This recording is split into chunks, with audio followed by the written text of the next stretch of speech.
Hello, good evening everyone, welcome to Fishy Business on a Friday night.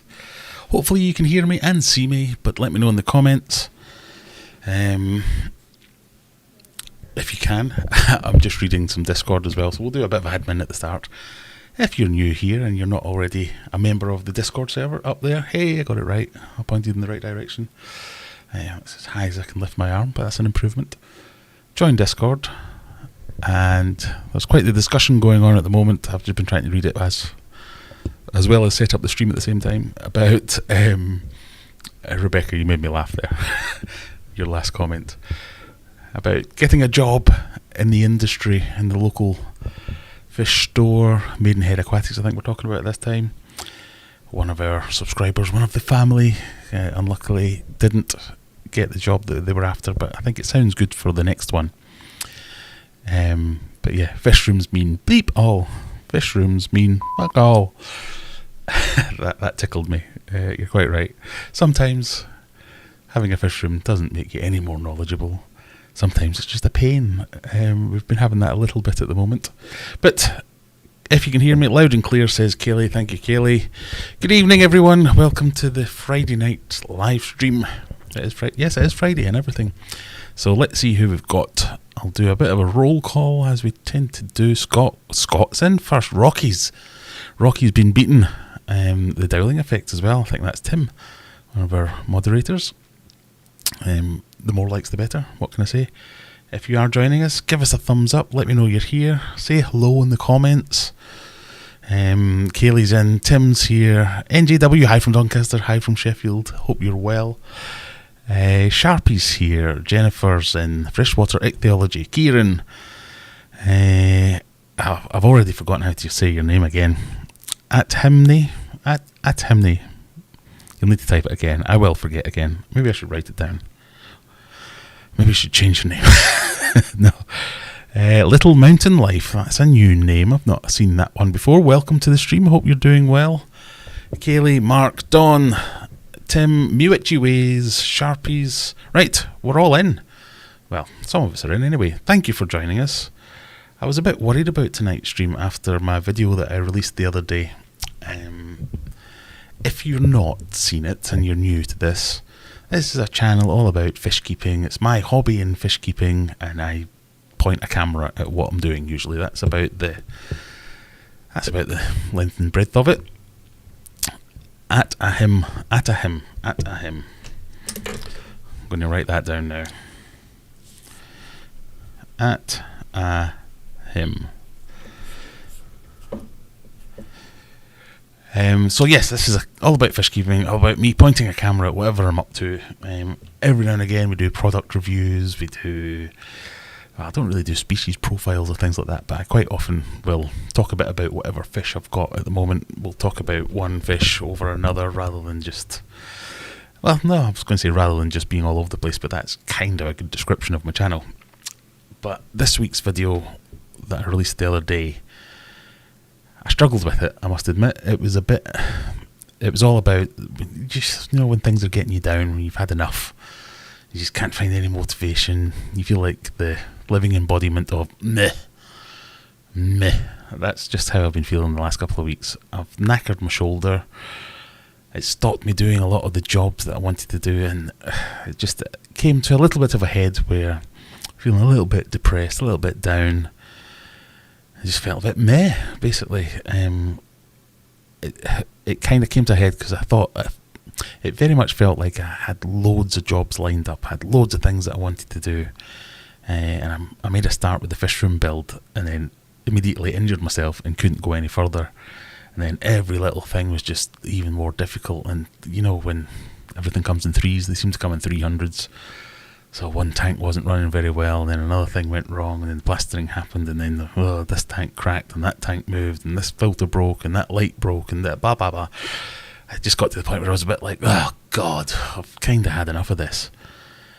And I couldn't find any energy, any motivation to just do anything. I felt a bit down in the dumps, but it's not the first time it's happened, and I've spoken to lots of other hobbyists and fish keepers who have had similar periods, and when it's happened in the past, it has been a struggle, because when you when you do feel a little bit down and you don't get on top of everything, especially when you've got a lot of tanks, but even if you've only got one tank, it's just it's a self-fulfilling prophecy almost, because you stop doing a little bit of work or you put something off, and then the problems pile on, and eventually you've got some kind of big problem going.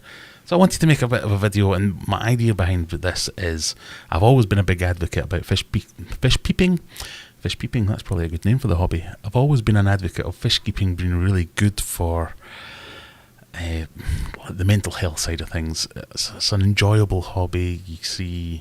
You're bringing bits of nature into your home, you're seeing life, you're studying animals, you're curating little glass boxes full of goodness, and it brings me a lot of joy, not to get too wishy-washy about it, but it wasn't. It was just like, I've got to lift that bucket of water up here and my arm's killing me and I don't want to do it, and then I've got to go and move that thing down there, and I've got to buy another one of these things, and I've got to... It happens to the best of us. If you've got really good eyes, you might be able to see I haven't really cleaned that tank properly still, even though it was in the video from 2 or 3 days ago now of, oh, I've got some cyano, I need to clean that up, and I haven't had the motivation to do any of it. So the idea behind the video was saying, oh look, it happens to everyone, because you see lots of perfect things on YouTube, lots of people who make YouTube videos, and I don't mean to make this sound disingenuous or as if I'm attacking anyone else, but if you're making a video about something, you usually go to a lot of effort to make it the best you can see. So they'll go to a lot of effort to hide problems or to make things look a lot better.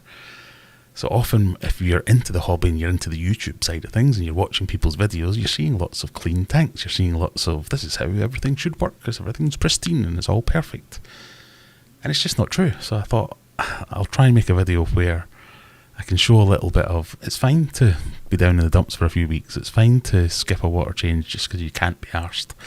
And I had to reshoot because every time I watched it back I was like, God, you're such a moany old...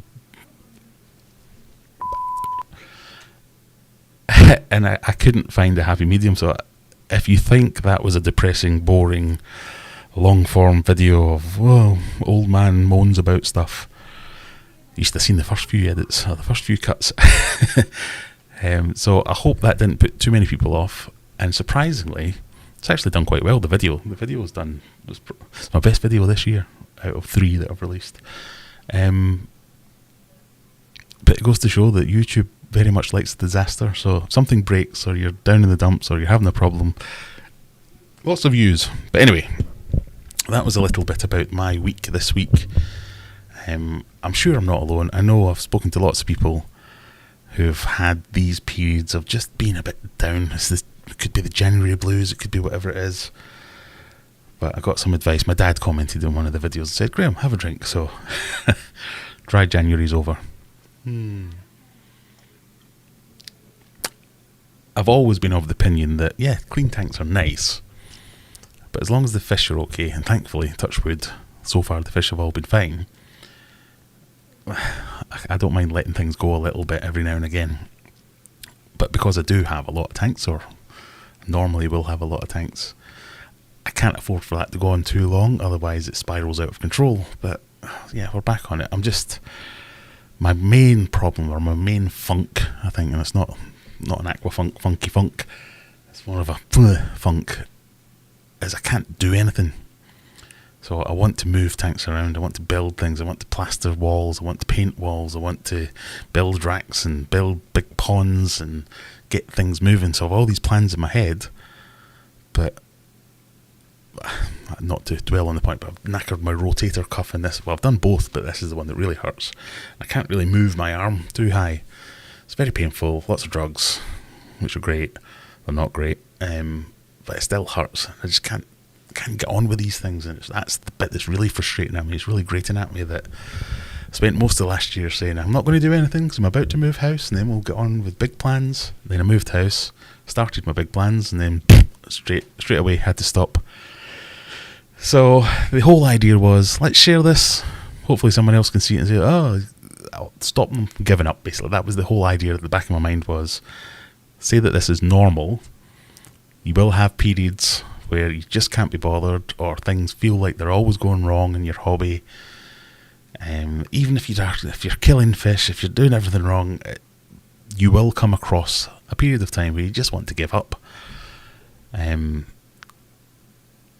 But you just have to push through and know that it will pass. And I do believe that this hobby is a lot better for the mental health side of things than it is negative. There's lots of toxic things, and we don't need them. There's lots of good benefits from just having an aquarium, just messing about with a fish tank. So I've tried to explain myself there. I hope that makes sense. I'll try and catch up with chat tonight, because I do have that thing where I ramble on great tangents and then never see what anyone's commenting. Vince is in. Little Mountain Life, found your channel while researching discus. Excellent. That's my favourite fish. So any questions, by all means, let me know in the chat. If you put at Aquarium Adventures, that kind of shines up a little bit brighter for me, and I don't miss the question, but the mods are usually good at reminding me of them anyway. But yeah, you've chosen well if you're deciding to keep discus. Michelle's here. Noodles in. Give the like button a damn good scene too. Quite right. Dan Ridd, another new name. I don't think I've seen you here before. Welcome. Levi's Aquatics. Squeaky clean tanks aren't the norm. I mean, there's nothing wrong with having squeaky clean tanks. There are some people that I follow in the hobby who are meticulous about their fish tanks, and 99% of the time their tanks are pristine. And that's just as fine as having a little break and just letting things go a little bit. Fresh Burster, Sharpie says, I respect the honesty. We aren't all up all the time. We're not, yeah. Yeah, and it probably wasn't just the hobby side of things, because yes, I keep lots of fish in fish tanks, and yes, I make YouTube videos, but I have a life as well. Other things are going on. Nothing's wrong, everything's fine. I promise. I almost definitely aren't going to top myself or anything like that. But it's just little things piling up to the point where you go, it's too much, so I'm just not going to do anything. And then you get in a funk. So that's what it was. I haven't had algae cleaned or removed water stains in my tanks in maybe over a year. Doesn't harm the fishies, and I don't see the need. Yeah, that's why I haven't quite bothered cleaning up my cyanobacteria in that tank. It's not hurting the fish. It probably would hurt the plants, so I picked it off the plants. But yeah, I'll do it at the weekend. I've just got other things to do. I have a proper job to get on with. I have to prioritise these things. It's a few minutes late there because my daughter's been doing some gymnastics and bashed her head, so I had to do some consoling before we started the stream. So yeah, prioritise your life. Do the things that make you happy, and if they're not making you happy, stop doing them for a little while and then get back on the train later. I guess that's what I'm trying to say. Yes, YouTube pushes the failures and drama. Some of my best videos are from my worst mistakes. They do. I have seen that. What was it I was looking at earlier? I don't know if I can show this. Because one of my other recent videos was about at the end of the year, or the start of every year, I like to do what happened last year? Has the channel grown? Has the channel died? Have I made any money? Have I done this, that, the other? I had to look at my channel analytics, so after making another there seems to be a theme here, making another depressing video. Let's go on to Little Face. I got this message from YouTube. Wow, your channel's views are up 42% as you publish more videos and got more views per video than before. Over the last 2 weeks, you've been publishing more videos. I haven't. Driving more viewers to the channel. On average, your videos got about 275% more views than before. There's a stat I'm not going to get repeated. So we've started the year well. I should be really happy. And I am. I'm very happy with that. Let's go big face. So that was encouraging. So things are looking up. Hopefully we get there. I've just seen Sharpies. I did hear a good new name for green hair algae. Hulk pubes.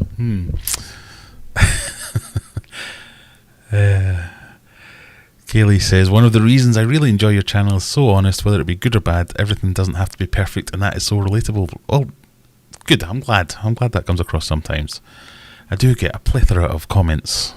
You should do this, you should do that, you're doing this wrong, you're doing that wrong. I'm like, no, I'm not. I'm doing what I want to do. Just leave me alone. I appreciate all feedback.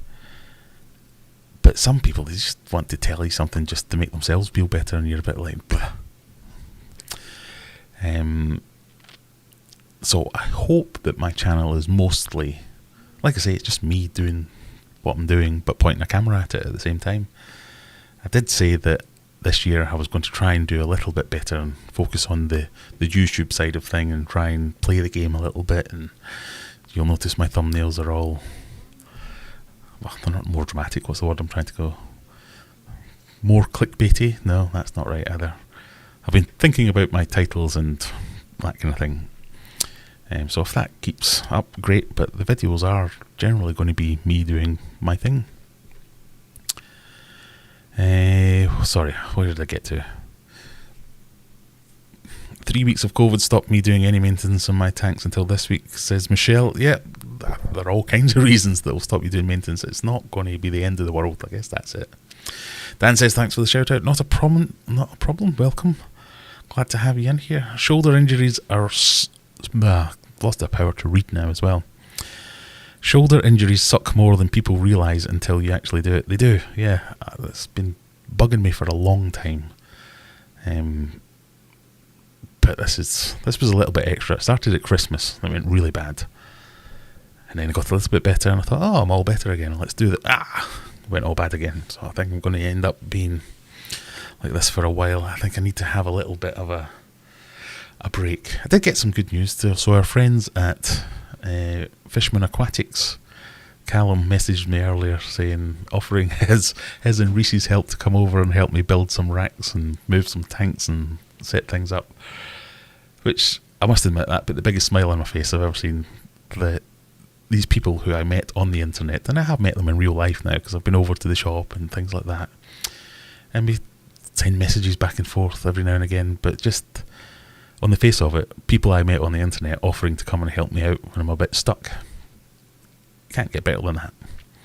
So I really appreciated that, and I will take them up on the offer. So you might see a video with Reese and Callum, me sitting in the background sipping a cup of tea, directing them where to move heavy things. I won't do it that badly. I like the honesty of this channel and the willingness to learn. I think the only fish keeping YouTube channel I watch reliably. Well, thank you very much. This is bringing me up no end. I did ask everyone to come on the live stream and cheer me up, but you're doing a great job, people. Yeah. In my real life, what was it? One of my colleagues said to me recently, you don't suffer fools gladly. So I'm a horrible person normally. I wouldn't like to work with me. But in my hobby, I'm super eager to learn. There's lots of things I don't know, and in my real life, I know I don't know everything, but you kind of have. I know a lot more than most people. I need to think how to describe this. In my real job, I have to be the person that's got. I have to cover lots of bases. I have to make sure I know enough about enough things to be the jack of all trades, master of none, know a little bit about all the different types of all the technology. So I work in IT. So I am the escalation route. I am the person who signs it off, make sure it's happy. So I have to know all those things, and I have to be on it, and I have to say that. What happens in reality is I spend all day on Google going, oh, how does SQL injection attacks really work? Oh, how do you do double stacking networks? Oh, how do you do? So I spend all day on Google and then pretend I'm an expert in it. I kind of take the same approach to my fish keeping, where if I want to know something, I go away and I look it up. But I'm more than happy to take advice from people. I get lots of help from lots of people in the hobby. So I don't know, if I had decided I wanted to keep stingrays, I'd go and research stingrays, and I'd talk to people who keep stingrays and know a lot about stingrays, and then I would know a lot about stingrays. It's how I know a lot about discus. Spent a lot of time researching it. I think where the difference between me and some other people, for instance, is a lot of people get to a point where they think, right, I've learned all these things, cap. There's no more to learn, I know everything. Now I'm an expert, and I'm going to tell everyone what I know, and I'm never going to learn anything new, because there isn't anything new. What I know is, that's it, that's all there is. I know that never happens. There's always new advice. Otherwise, we'd still all be relying on the same books that were written in the 50s, 60s, 70s, and we wouldn't learn any new techniques, and we wouldn't develop any new... Nothing would happen if people weren't open to these things. So I really don't understand that mentality. Seems to be a YouTube thing, I must admit. There's lots of people who aren't like that in real life, but on YouTube, you're like, well, no, I'm an expert. And on Facebook, I will argue black is white because I've always argued black is white. So it's a strange thing, social media, what it does to people. So, anyway, I don't know where we got to there. I think I've had filtration-based arguments with people every day this week. Yeah, you don't have discussions on YouTube or on Facebook or on any Twitter or whatever. You have arguments about these things. Someone says, how do you do this? I must try and look it up. I saw something on one of the Facebook groups recently where someone asked a question and someone answered it by telling them they were wrong. How can you be wrong asking a question? It was like, oh, how do I do this? Idiot, that's not how you do it. The person was asking how to do it. Anyway, you get all that a lot, don't you? Got a question from Raymond. Let's go back. I like questions. I do have almost a sort of a plan. So I've got a couple of topics I wanted to cover tonight. So one being, I saw an interesting video. I don't know if anybody else subscribes to or watches LRB Aquatics. Another aquatic YouTube channel. It's a guy in America, has 16 bazillion tanks in his fish room, and he made a very interesting video the other day that made me go, huh? So I thought we'd have a little bit of a chat about that. I thought we'd dive into the aquarium pictures and the rank my tank. Is that what we're calling it these days? Or are we calling it roast my tank still? I can't remember. We'll have a look at some viewer submitted tanks. And yeah. But we also answer lots of questions. So, where did we get to? Question from Raymond. I did see a question from Raymond. There we go. Hello, sir. You don't have to call me sir. I have organic soil under my sand, and obviously every time I move any decorations, enormous amounts of dirt get into the tank. You can still see the fish. Will it affect discus fish? Pardon me. So, you have organic soil under the sand, and every time you move any decorations, enormous amounts of dirt get in the tank. You can still see the fish. Will this affect the discus fish? Right, where to start with this? So, I don't think this is necessarily specific to discus. So when you have a tank where, so this is what I'd call your classic dirtied tank. You use some soil, cap it off with a layer of sand, then you do your aquascape on top. Perfectly fine, great for plants, because the plants can get down into the soil and get all the nutrients they need. But like you say, if you have a big dodder rock in the middle of the tank, let's say, over time that does start to settle in there, and if you decide to move it, you kick up a load of crap.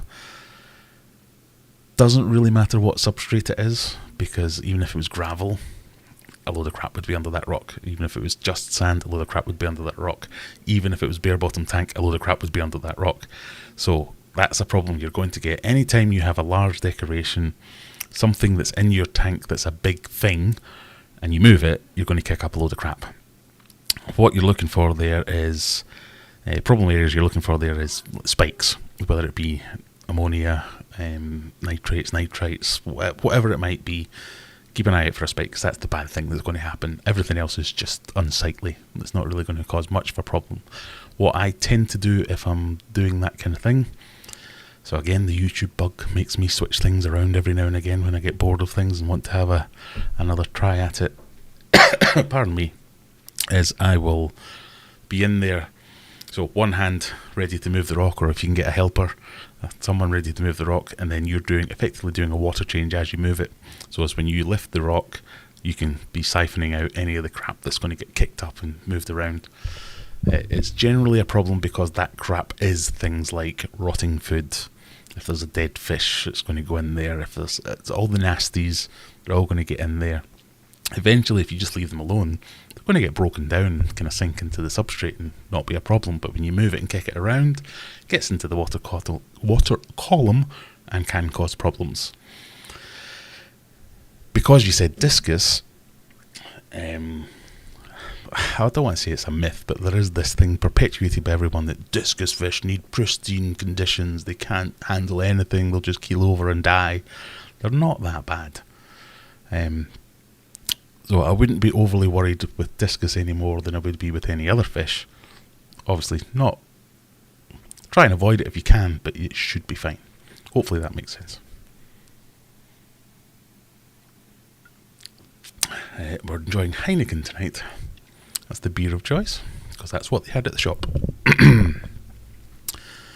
How's the tank behind you doing? So this one over here, I've just been talking about that. It's the same as it was in the last video. It's still loaded with cyanobacteria. Haven't quite got it out yet. Yeah, sort it tomorrow or Sunday. Pardon me.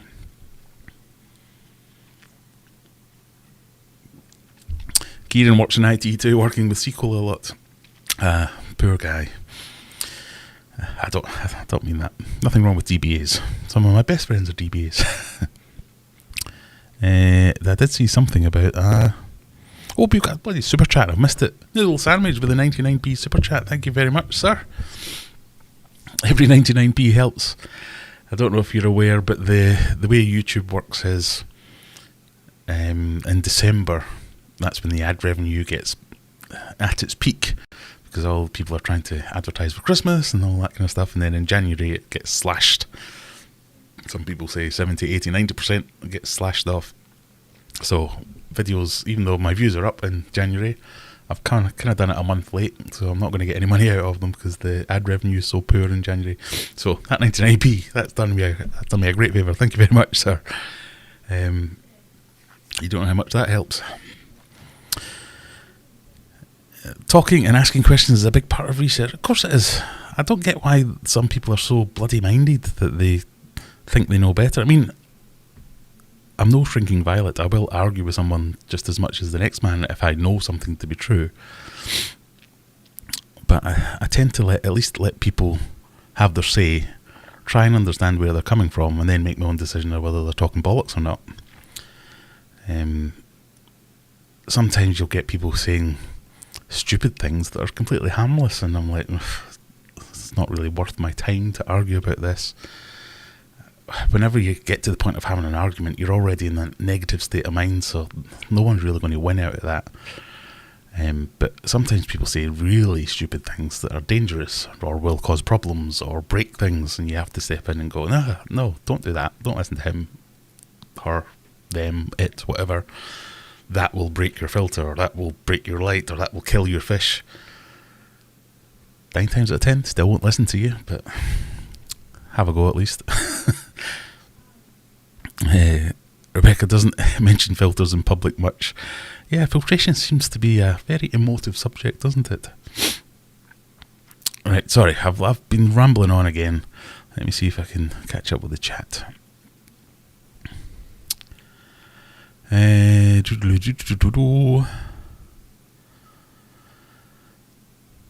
So many treat failures like an act of God. The worst one is fishes that could live decades died at 10 to 15 years old of old age. Yeah, I mean, there's a balance, isn't there, with everything. You've got to find, are you unlucky? Have you done something terrible? Or is it normal? Just because a fish can live to 20 years old doesn't mean it's normal for it to live to 20 years old, and you shouldn't be killing yourself that you only got it to 15. These things work in a range. Lucas, the green water wizard. Yes, so Lucas, I'll come back to that. Calendar looks awesome. Excellent. We still have some calendars up for grabs. If you want to, you can get them on the website. We'll probably give one away tonight as well. I had been planning to put, well, I still am going to. I'm going to put all the proceeds for any calendar sales towards a charity. Not 100% decided, but I've been talking to Phil, who makes the calendars. He and I both have autistic children, so I think I'm probably going to go for some kind of autism charity. The only gutting thing is I think I've only sold 2 calendars, maybe 3. So there isn't going to be that big a donation at this point. I'll chuck in some money myself, obviously. But if you want to buy one, get on the website, get one snapped up. Or maybe you'll be lucky and you'll win one in a little bit. We'll do a giveaway tonight.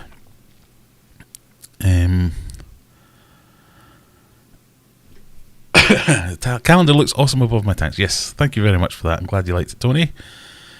Nathan has a question. Let's see if we can find it. What's your favourite fish? Discus. Do we really need to ask this? Discus is my favourite fish, closely followed by, I don't know. This changes on a regular basis. So I have discus is my top tier list. Well, maybe we should do a tier list video again. Then underneath there's probably a few different things that I like for different reasons, and I move them around and can't quite decide. But we've got Celestial Pearl Danios. I'm really liking the chili rasboras, or whatever kind of rasboras is that I've got in that tank. I've still not decided what they are yet. Neon blue rainbow fish. All rainbow fish, actually. Getting big hankering for rainbow fish. Puffers. Have I said puffers yet? Puffers. I love pufferfish. Pea puffers, Vahaka puffers, Maboo puffers, whatever kind of puffers it might be. Love puffers. Yeah, it's hard after that. Everything has a redeeming feature.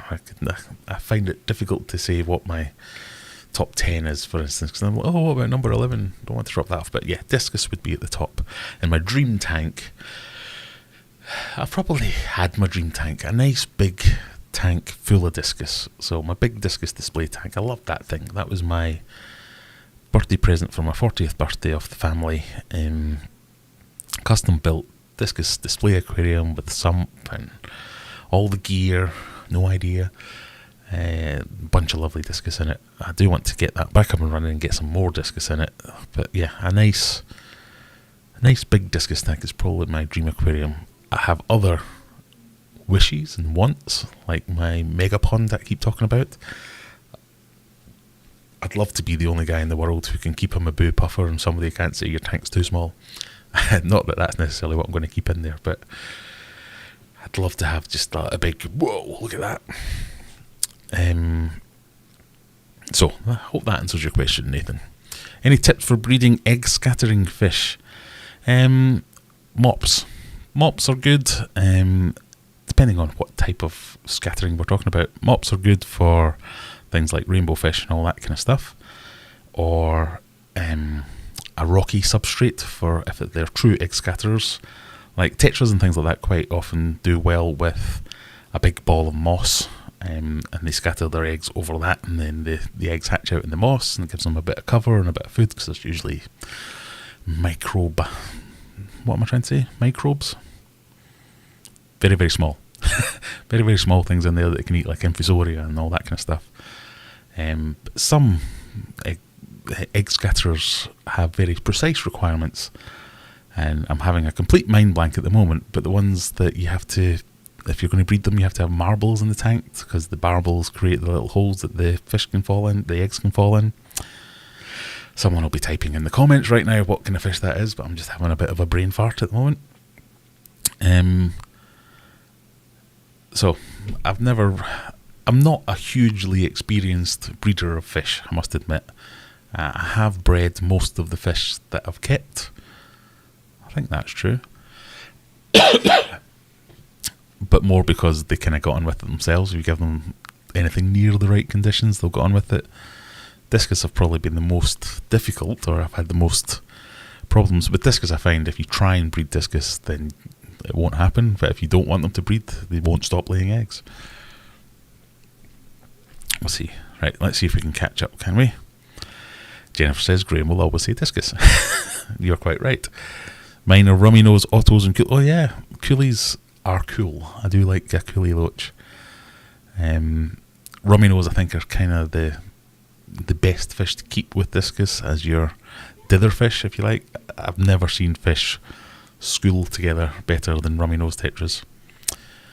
Yeah, everyone, let's have a poll. No, not a poll. Just let me know in the comments what your favourite fish is. I'm interested because it's interesting. Sharpie's favourite fish is one that you can breed and sell. The favourite is one that can make the most money. Well, if you still kick out bristlenose plecos at the rate you are, I'm sure you'll be putting them up high in the list.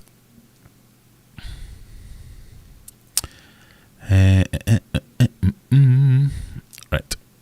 where did we get to? I'm loving my dwarf rainbow and albino cories are always buzzing around the tank. Dwarf rainbows, yeah, I love those fish. Rainbow, thank you for the advice. Like the part of vacuuming as moving, yeah, that it does tend to get most things. If the thing's small enough, I think I saw it on Aquarium Co-op or one of those channels about sponge filters, where rather than taking the filter out, because it's usually the act of taking the sponge filter out, that because the water's kind of got pressure on the sponge when it's underwater, it's not kicking out all the blech. But as you take it out, it just spits all the crap back into the aquarium. But if you put it in a bag and then take the bag out, or like an old ice cream tub or something like that, if you can get that under the thing before you move it, most of the detritus will fall into there. So that's another one you can look at.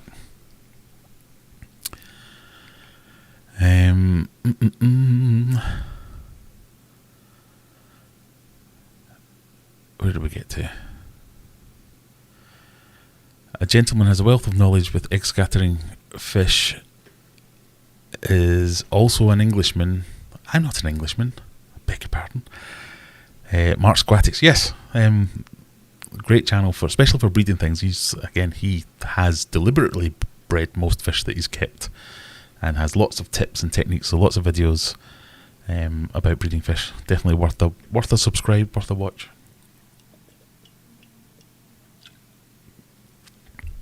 Graham, I find our Discord channel is great for asking questions. Good, that's exactly what I want it to be there for. There you go, Jennifer's even put the link in. Egg scattering fish is vague. The proper name is broadcast spawners. Yeah, because some do it in different ways. I guess that's what I was trying to say. I keep and breed betas. The amount of times some has told me or someone you can't do something, I do it and it works for me. And everyone will find their own way to do most things. And that's why I'm reticent to give advice on things, because, as I said, I'm not an expert on most things. I'm happy to say, I've seen this work or I've done it like this, but that doesn't mean you won't be able to do it another way. Pardon me. NJW with the £1.79 super chat. Thank you very much. Nathan says, what are your thoughts about feeding discus bloody worms? Bloody worms. I'm sick of those bloody worms. Some have a theory that it leads to them becoming sick. I'm not a fan of bloodworms for discus. I have done it. I have fed them bloodworms in the past. Usually if a fish isn't eating, I might try and use bloodworms to get them back into the habit of eating and then give them something better. I just don't think they have any nutritional value when it comes to discus. A lot of the chat that you'll hear is, oh, bloodworms full of parasites. Oh, bloodworms are terrible. Yeah, in the 80s, they probably were full of parasites, but all these gamma-irradiated things, they're all, well, I don't want to make a sweeping statement like that. They're all perfectly fine. Most of them are perfectly fine in terms of they're not going to be full of parasites and diseases, but they're just not, they don't have a positive nutritional value. So I don't like them from that point of view. Nothing wrong with them as a treat. So I don't think it leads to them becoming sick. I think it leads to them becoming sick if you only feed your discus bloodworms. So it's kind of like if you only give your kids sweets. Yeah, they'll eventually become sick.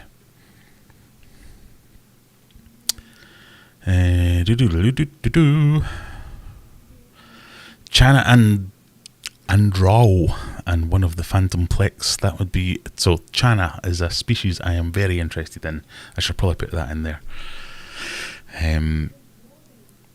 I really like some of the snakeheads. Are absolutely beautiful. Well, most of them are actually, and I really like that look of the fish. I've seen some beautiful, so there's a guy that I'm friends with. He works down at Wharf Aquatics. Is it Wharf?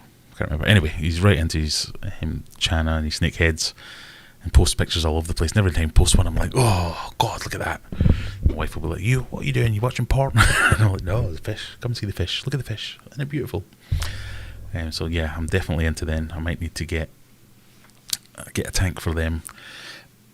Pardon me. The trouble is, a lot of the fish that I like are massive or have requirements for big, massive tanks. And I'm going to end up very quickly filling my garage. So creating this new fish room with loads of extra space and then just filling it with bigger tanks and keeping the same amount of fish. But yeah, I really like them.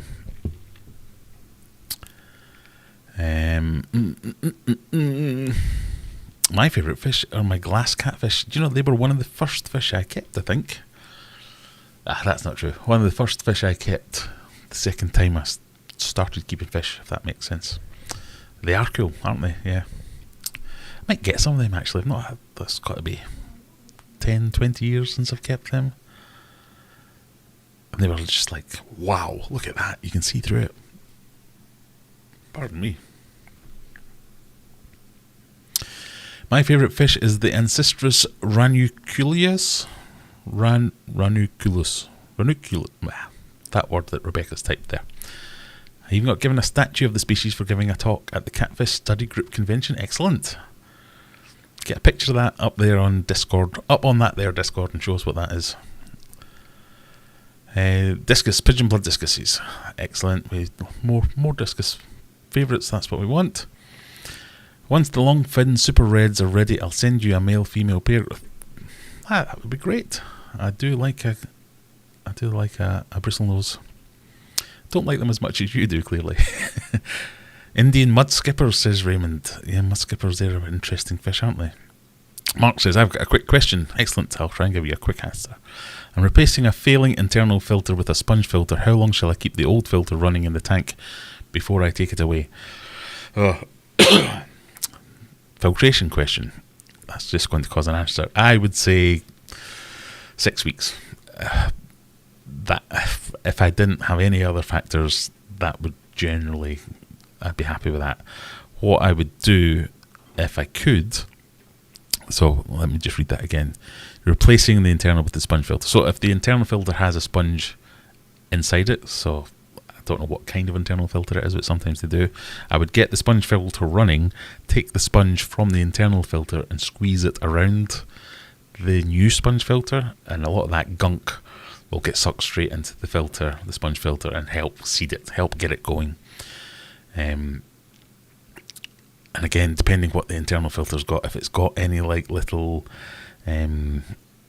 sometimes they have little media bags, you can just place them on top of, around, next to the sponge filter, and again, that will help seed those things. But if you've got the chance to keep them going and it still functionally works, as long as possible, I would say.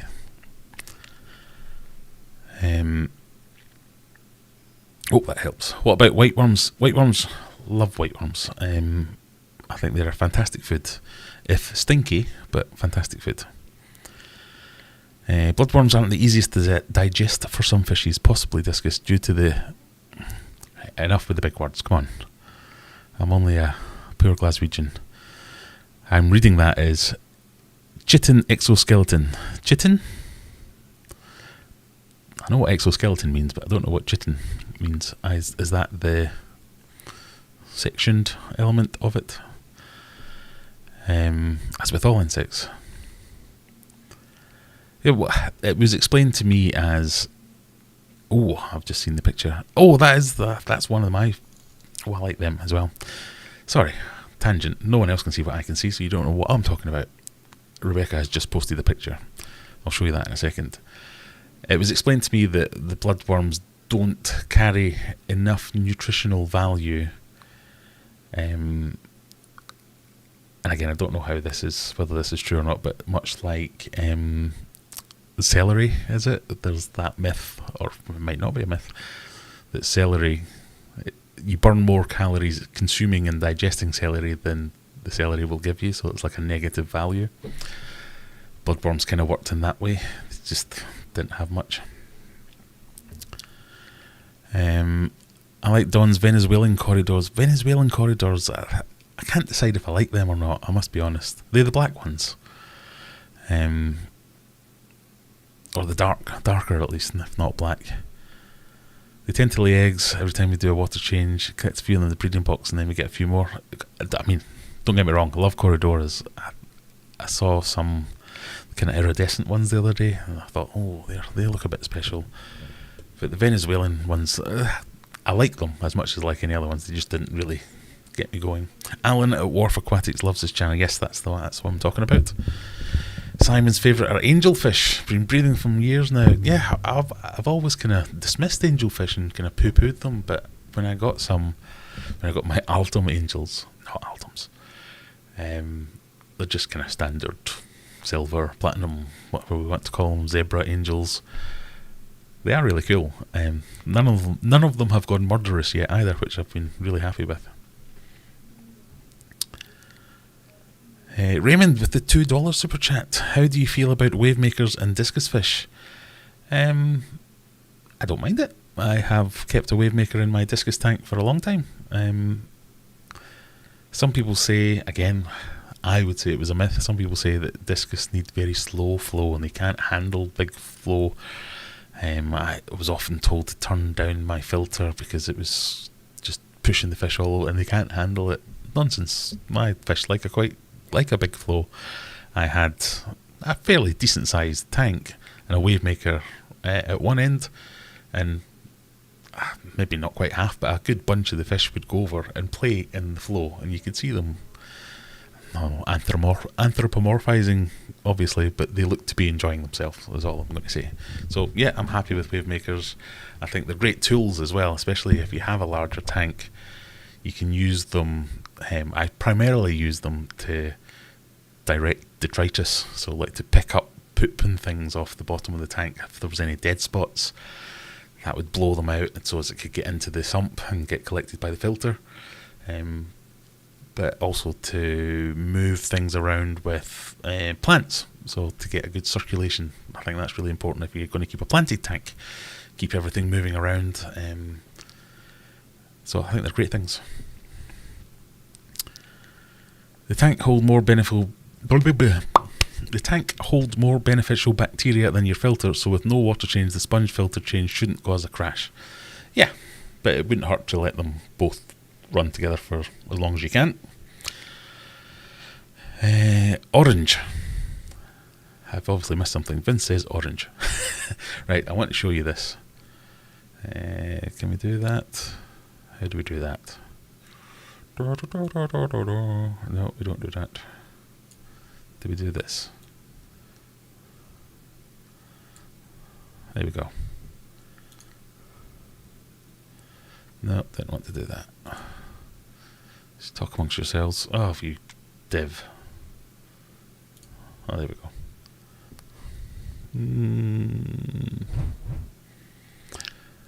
That's the fish that I was asking Rebecca to show me a picture of.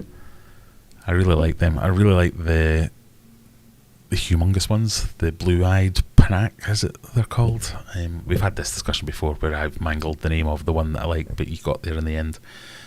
Looks quite similar to that, but most people would go, isn't that a fugly fish? And it is, but I'm kind of not obsessed by them, but I think they're awesome. I just love the fact that they're so weird looking. You think, my God, how is that? Why evolution? How did that happen? What's going on there that's where you ended up? Or I just think they're fantastic. I know a lot of people, especially with plecos and things like that, they're like, you spend all this money on this fish that you see 3 times a year. And then when you do see it, you're just going, how did you end up evolving into this thing? But I think that's awesome.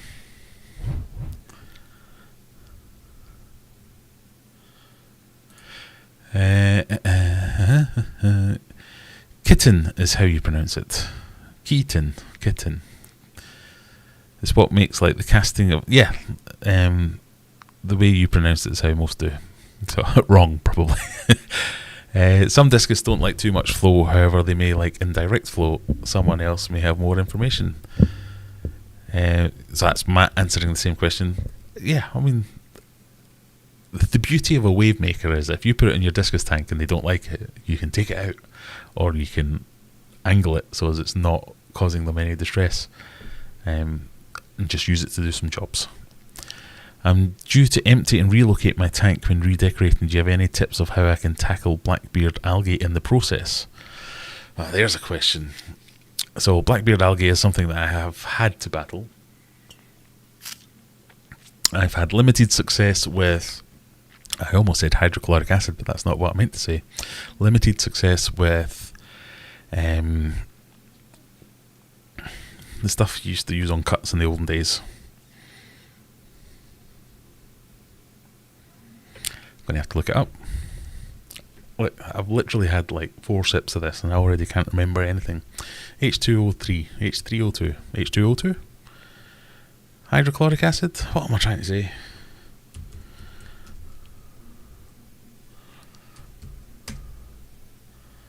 Not hydrochloric acid.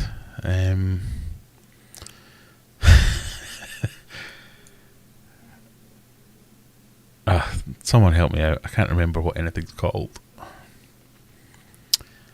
I'm going to have to go on Amazon here because I bought some not that long ago. It's like a 3% solution of... Why am I Amazon on United States? I don't want that.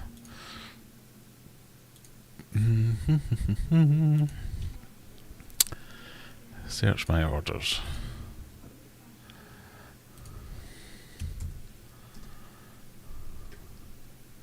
Nope.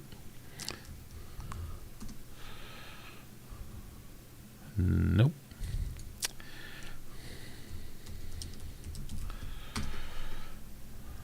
Hydrogen peroxide, hydrochloric acid. See, this is why I don't give out advice. I've had limited results with hydrogen peroxide. I used a 3% food grade hydrogen peroxide solution, and if I could, I'd get the offending thing out of the water, give it a spray, get it back in the water, repeat. Eventually it either goes red or brown, dies off, fish eat it, everyone's happy. For the more stubborn stuff, basically get it out, scrub it, pick it away, and then hydrochloric acid, I've done it again, hydrogen peroxide. But in the end, so I was defeated in my discus tank because I couldn't get it all out.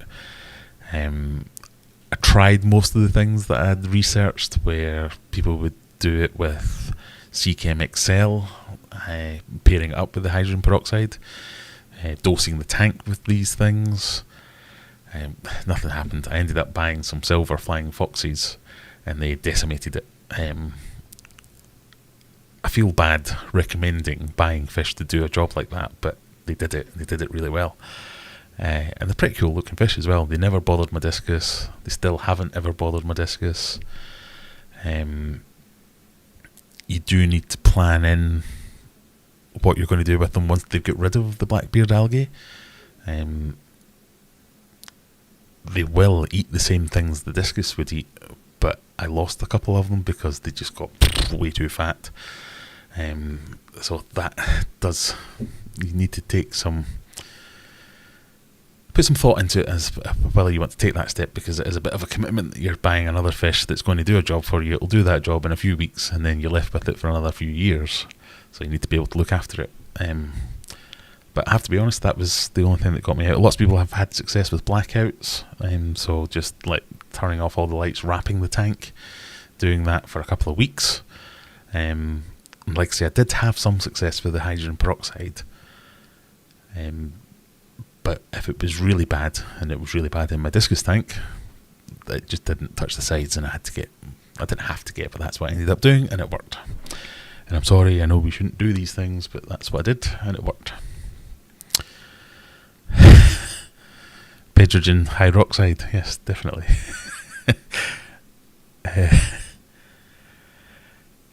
Right, sorry, we'll do a bit of a catch up, a bit of a giveaway.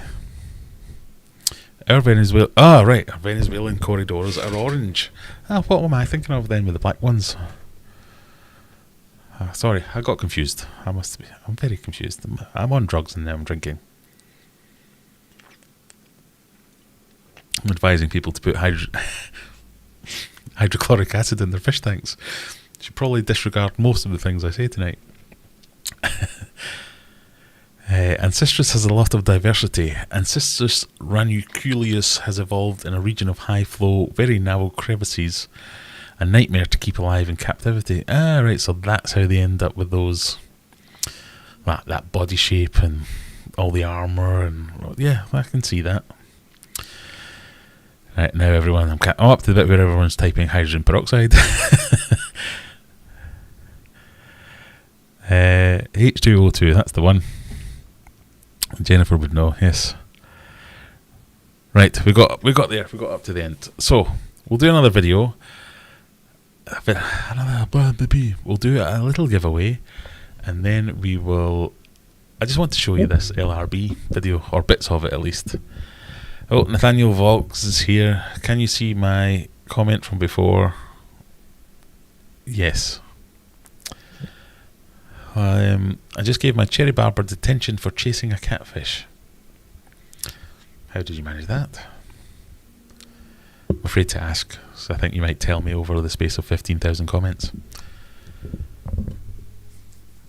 For Sino, I gutted the tank but narrowed it down to JBL Manado. Oh, the substrate. Really? I was looking at that not that long ago, considering getting some. So I might not bother now. You do get black Venezuelans and orange. One's true and one's not, if I'm not mistaken. You probably know better than I. What would happen if you dechlorinated hydrochloric acid? Maybe just have chloric acid? I don't know what that would be.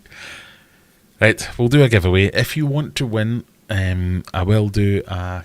We'll give you a calendar. I've got any... You know what a calendar is. It has days on. Tells you when things are happening. It's got some lovely pictures of some fish. The people that have got one so far, I've had really good feedback from them, so I hope you like it.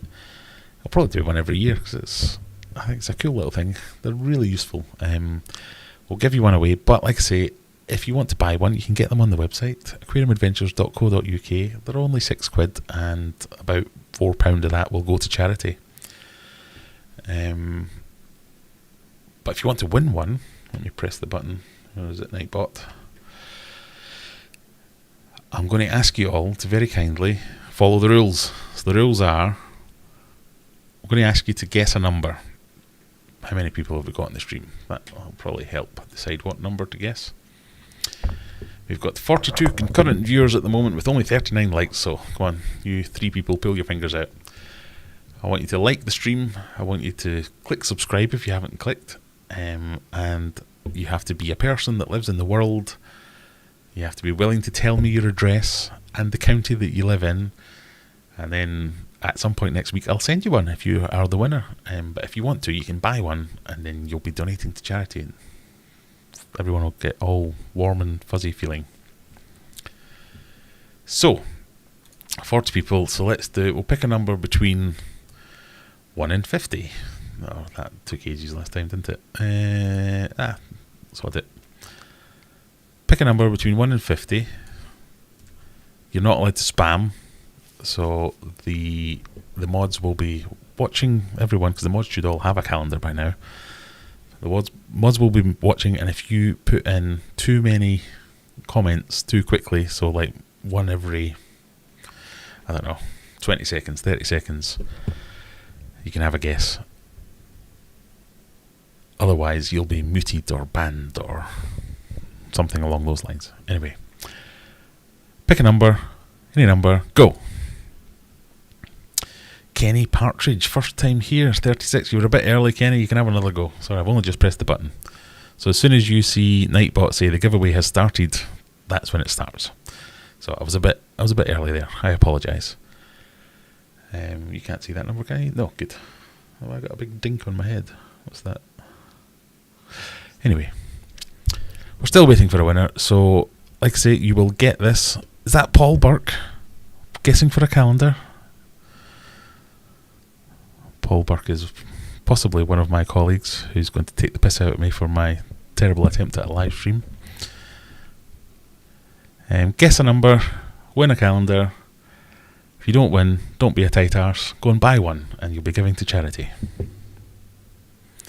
And while you do that, I'll have a sip of my drink. But if that is Paul Burke from my work, he will attest to the fact that I have been moaning all week about how much my shoulder hurts.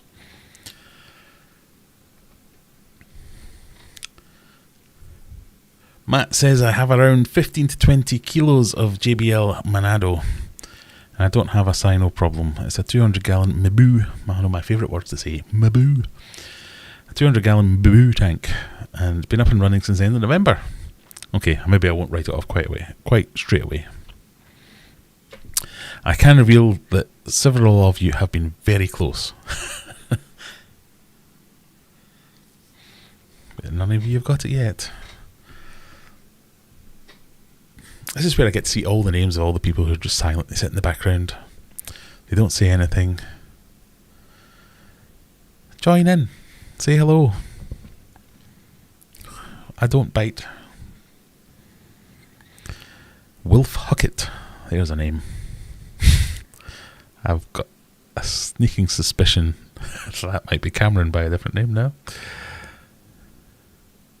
There you go, it is that Paul Burke, and I have been moaning. It's now as painful for me as I've been moaning that much. I apologise. It is very sore though.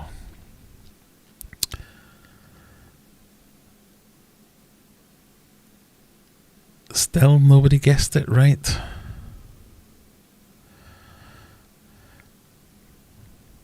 Right, come on. I've now seen every number except the winning number.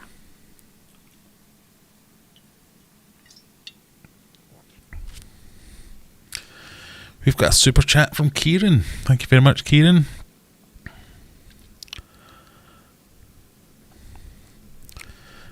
Right, just to speed this along, Rebecca, you were 1 out earlier. Between 1 and 50, yes. I'll give you a clue, it's not 1 or 50.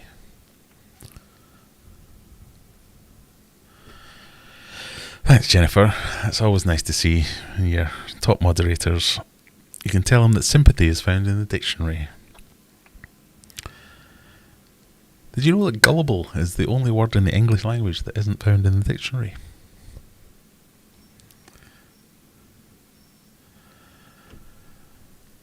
I'm just going to move on to other things now. You're all clearly rubbish at guessing numbers.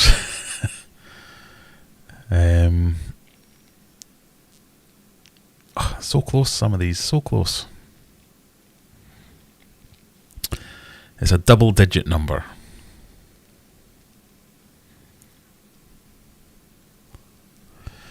I'm just going to have a look back and see if there's any other comments that I need to address before we do phase 2. Mustard gas is what happens if you dechlorinate hydrochloric acid. You get chlorine gas and you poison yourself if you dechlorinate hydrochloric acid, so don't do that.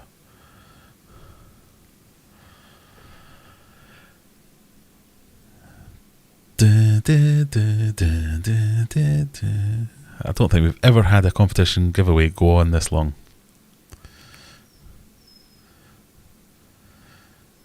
Oh, some of these, so close, so close.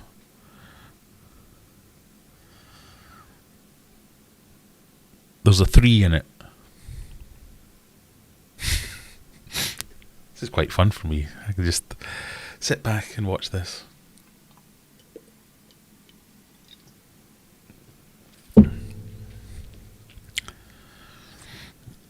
We've got a winner. Dun, dun, dun, dun, dun, dun, dun. Etc, etc. Now, Wilf Huckett. You sure you're not Cameron? Cameron and Courtney are 2 of our regular moderators, but they've just had a kid, so they can't stay up after 9 o'clock these days. But they usually like to come up with names and get me to try and say these names on stream. Wilf Huckett, congratulations. You have to send me an email, which will be up on the screen somewhere. Someone will put it in chat. It's graham@aquariumadventures.co.uk. I want to know your name, what you won, in case we do another giveaway later on and somebody wins a jumper or something. Name, address, what you won, what county you live in, because that really bugs me. And then I'll send you the thing. Congratulations. And if you didn't win one, and you want to be sure to get one, get on the website and buy one. They're only £6. Right, what were we going to talk about? We were going to talk about your friend and mine. Now I've lost the bleeding video.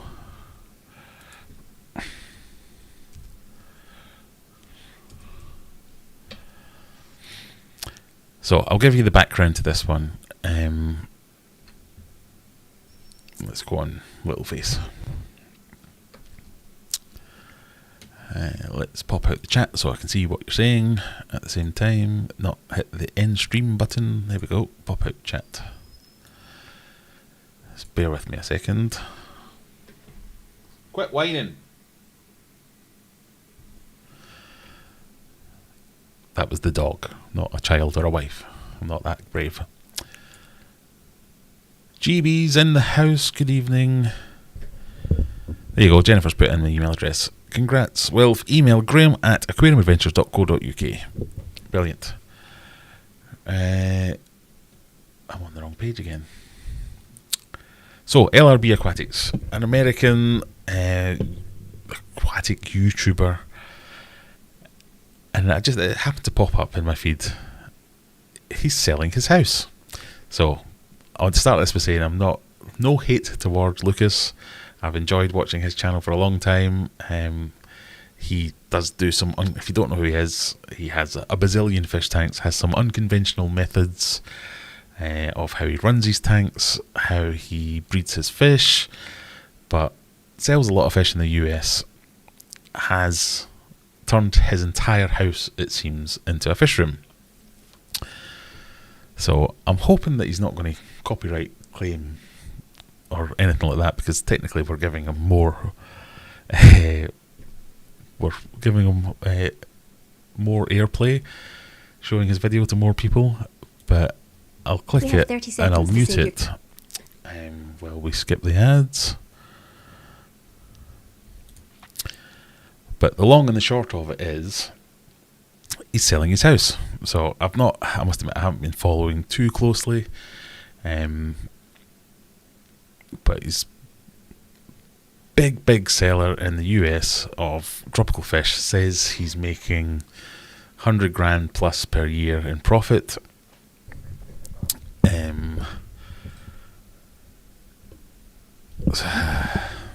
Nathaniel, you're going to have to just chill out a bit. He says he's making 100 grand a year in profit selling, but he's planning to up sticks and move somewhere else. So he has taken it upon himself to try and sell his house. Says he wants to sell it within a month, and has posted a video tour of his house, and he's selling it as a package deal. So it's the house and the business that you get, or everything you need to start your own business. So he's leaving all the fish tanks. Pardon me. And this is the bit where it gets crazy for me. So if you've ever seen any of his videos, you probably know this, but if you haven't, it's a bit of a, what? What? Every single room pretty much has multiple fish tanks in it. Basically the whole bottom floor is dedicated to being a fish room with loads and loads of different tanks. So that's something. I think the video said that it's like 3,000 square feet, 1,500 on one floor, 1,500 on another floor, but full of tanks, and it's all set up for bagging fish, selling fish, moving fish, all that kind of stuff. So if you can see this here, he's talking here about, oh yeah, this is the station where I bag everything.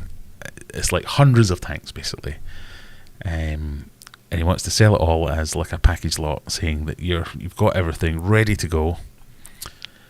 You can move in and start your own fish business. So my immediate thought was, amazing, great, but how many people live in that area and want to start a big massive fish business? And how many people want to live in a house? Who lives in a house like this? I mean,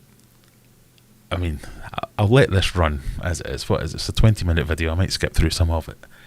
But he's basically taking you on a tour, saying if you buy the house, you get to be his best friend. You'll get his phone number. He'll help you set everything up. He'll be on the phone to answer questions and help advise how to best run your business.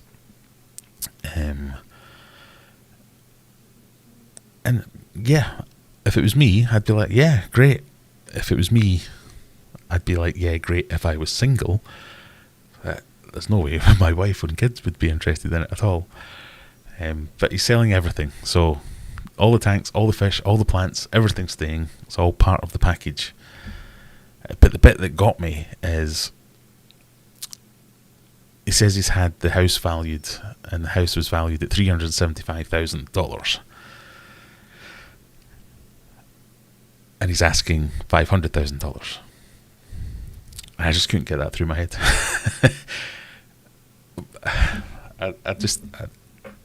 First of all, having just bought and sold a house, how you can sell a house in this condition to anyone other than an absolute fish nutter, I've got no idea. The first thing any estate agent or realtor, if you're in the US, would be, get rid of all this crap. If you want to sell this house, get all this shit out of here. And then we can maybe see some of the floor or the walls. I just couldn't get it, because I think he was saying something along the lines of, the house is worth $375,000. I've sunk $100,000 into all the aquariums and the tanks and everything, and then I've had £200,000 worth of, or dollars worth of work done in the yard. So you're getting a bargain, and I think it turns over $100,000 a year as a business. But that's because he put his heart and his soul into this thing. His whole life is dedicated to running this. How many people are going to be in that situation wanting to do that? I suspect one, and it's him. I mean, I love fish, and I would love to have a fishy business, but if I did, it wouldn't be this one. I wouldn't be doing it from my house. I can't think of anything worse than having it all, my entire house taken up with just being a huge fish room. But anyway, so let me scrub through some of it, and then we'll read some of your comments. So he goes on about all the various systems that he's got set up. So if you haven't seen any of this before, it's really interesting. And while you probably wouldn't do anything on this scale, you could scale it back yourself. You could scale it back a bit and use it in your own fish room or your own fish tank or a couple of tanks. So here he's talking about, this was a quarantine system, or this is where I had all my killifish eggs and separated them out and all this kind of stuff. Yep, great. Goes on to talk about the water system. So this is his RO unit and all these filtration and all this kind of stuff.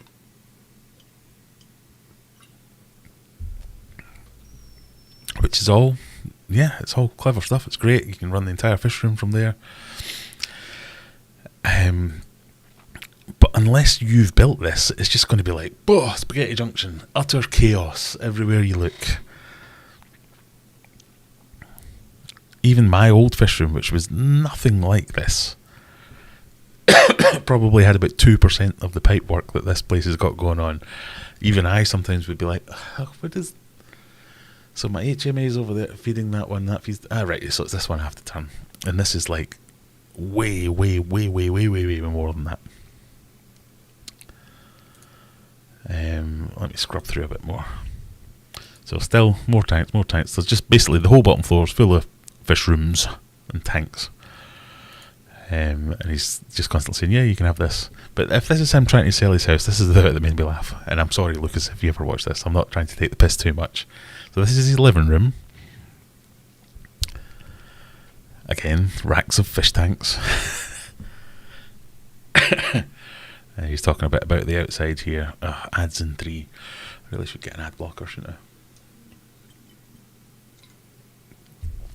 So the bit that really made me laugh, came up, this is... Yeah, I'm going to show you the house and what it could be and try and get the most value out of it I could possibly get out of it. I'm not going to tidy up or anything. Yeah, I'll just have stuff in the sink, not wash any dishes. Take you through here. This is where the bedroom is. We'll have a look at the towel on the floor, fish nets in the bathroom. You really have to be committed to fish keeping if you want to buy this house. He keeps talking about his closets and everything, and it does look like a nice house. You just can't see any of it because all the bleeding fish tanks. Make your bed. Who sells a house and they don't make the bed? That's the only reason I'm showing you this video now is because that annoyed me so much that he hadn't bothered making his bed. So yeah, I thought it was crazy. It tickled me no end that he thinks he's going to sell his house for £125,000 more than it's been valued for because it's full of fish tanks. I suspect the valuation was, if you get rid of all these fish tanks and clean it up, it might be worth £375,000. So he's selling a business that you have to live in, basically. And it looks like a really nice area. I've spoken to a couple of other people about this. Apparently it is quite a desirable area. But the market for that house has got to be so small. How many people are there in the world that want to buy what must be quite an expensive house in a nice area full of fish tanks that you can't live in? And like 3 ponds in the back garden. And he said, I think this was the back garden that was worth 200 grand because he'd done so much work on it. I felt it was quite delusional that anyone would want that. Anyway, I suspect we'll be getting a video in a month's time of breaking down all my fish tanks so as I can sell my house, but I wish him the best of luck. So let me have a look and see what some of you guys are saying. Pardon me. So it's heaven pretty much. I mean, it would be heaven for someone like me, but there's no... Even if I wanted to buy that, I think I would be overfaced by the challenge there. And there's no way I could convince any of my family to come and live with me either. So, and that's what I was thinking. I was like, yeah, that would be great as a business. You're basically buying a business, but it's in a house. If I was going to buy that business, I'd buy that in a unit and set it up in a unit and run it from there. I don't know what it's like in the US, but there'd probably be... I thought that was a bear as well the first time I watched this. It's just a cat. I thought there might be like issues running that kind of business from your home. And I would have assumed that having that much water inside your home would be some kind of problem with humidity and all that. I don't know. But wow. Just wow. That's all I can say. So heaven pretty much. Yeah, well, for like 3 people in the universe. I think that must be it. It says at a him. His RODI unit is basically a small toilet room. Yeah, one of the downstairs toilets is just a bagging room, isn't it? To be honest, his best run is via YouTube. YouTube is also hit and miss. I'd rather have business advice from someone without that. Courtney Smith. We have a wild Courtney Smith in the chat. Welcome, Courtney. Hope you're doing well. Hope you and the little one are doing well. What are you still doing awake at this time?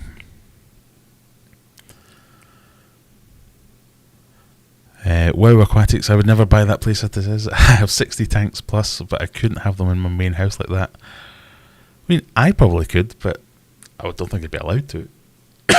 Pardon me.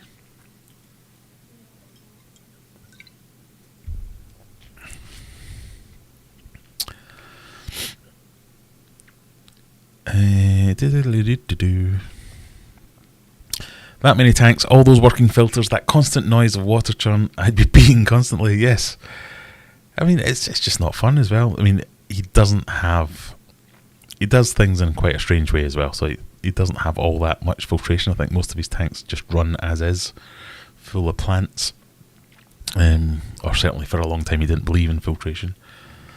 But still, must be millions of gallons of water, or if not thousands or hundreds of thousands of gallons of water, and even the best dehumidifiers and things like that, surely must be some kind of damp in that place somewhere.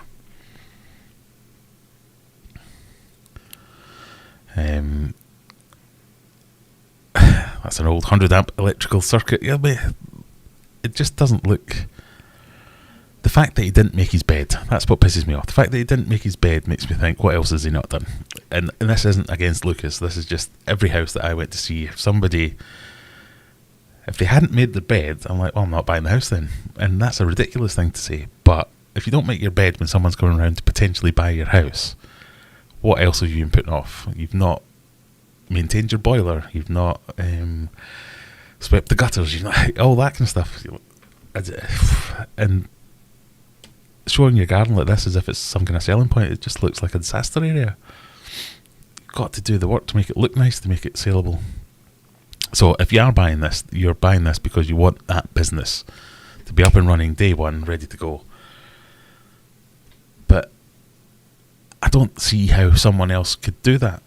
Because I think, as Rebecca was saying, but what I was thinking is, the only reason he's making $100,000 a year selling fish from that house is because he's him doing that. Who else is going to be doing that? And who else is going to build up the YouTube following to make all those sales?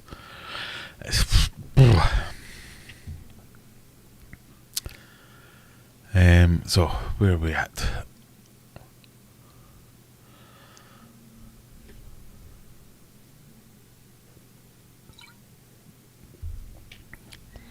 Mould, yes. Pets reduce the price of a house if you've made changes. Yeah. Whoever this guy is, his wife partner must be mad. Either that, what is it they say? He's either got loads of money or a big, massive personality.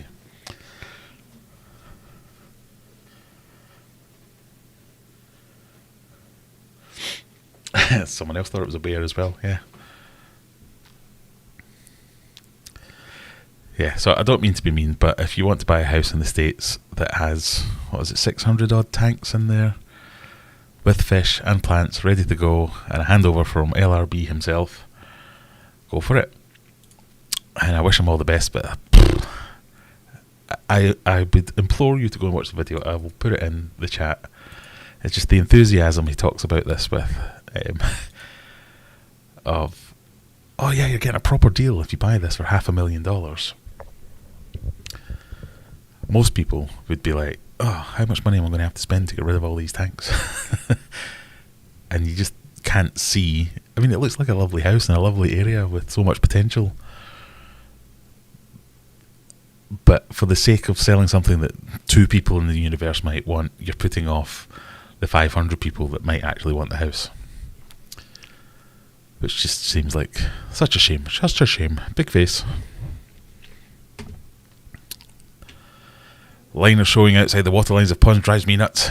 Makes me think I rushed. Exactly. Making a bed. Not making a bed.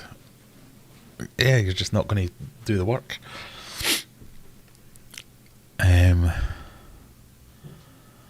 Humidity is a nightmare, and North American residential floors are designed for only £100 per square foot, likely overloaded in many places. Oh, I mean, yes. It's just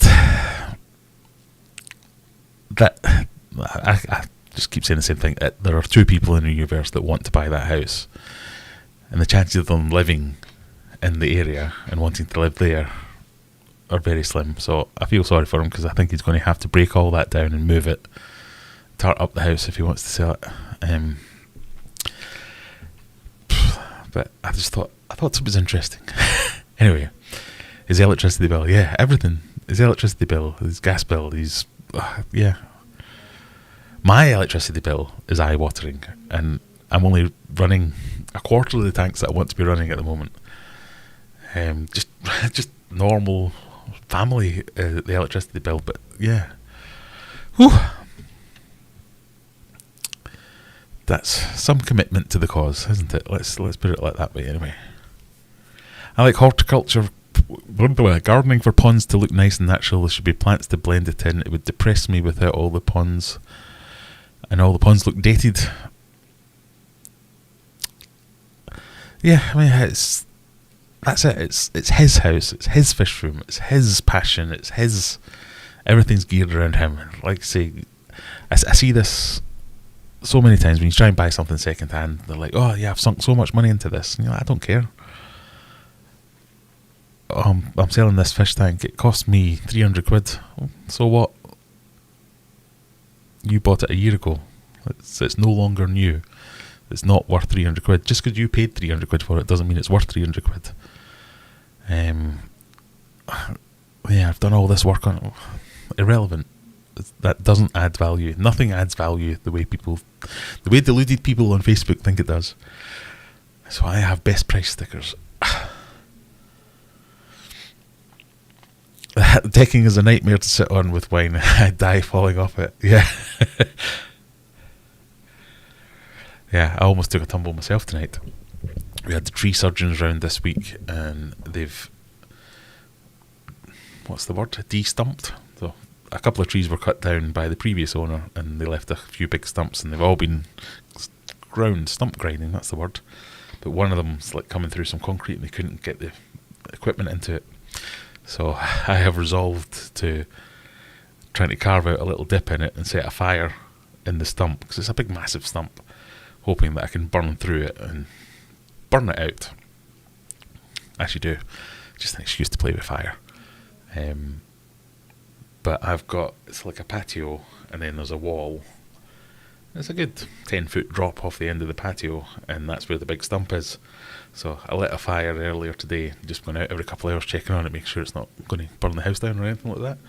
And then went out, not thinking about it, walked up to the edge of the patio and took a step over the edge and was like, whoa, hey, nearly went over there.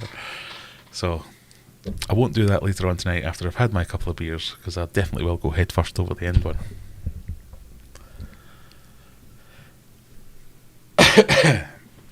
LRB is a stone cold genius. Find something better to do than hate. Fuck off. I'm sure he said his gaff was the only one valued under $1 million on the estate. Yeah, apparently it's a very well-to-do area, and that's what makes me think none of the other houses seemed that much bigger, fancier, all that kind of stuff. Did he get that valuation because of all that crap in there? It seemed like such a shame / waste.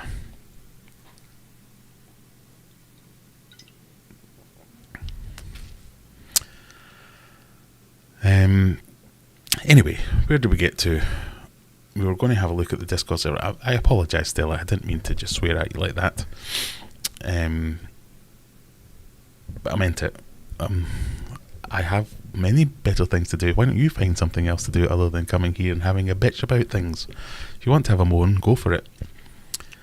It's not criticism. I've had chats with this guy. I know he's a genius. I've enjoyed watching his content for a long time. I thought it was interesting and worth talking about. Everyone's so quick to get offended by everything. You can't say anything now. Oh, you can't criticise me because I'll get offended about it and I'll have a cry about it. If you want to be offended, be offended. I'm sure Lucas wouldn't be offended. I don't see what's wrong with just being offended. Just be offended. That's fine.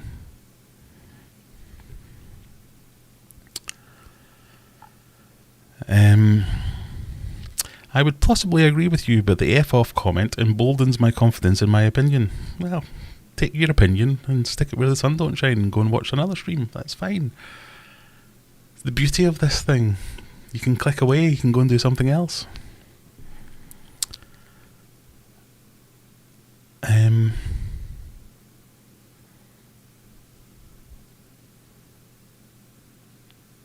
It's just, I don't get it. What?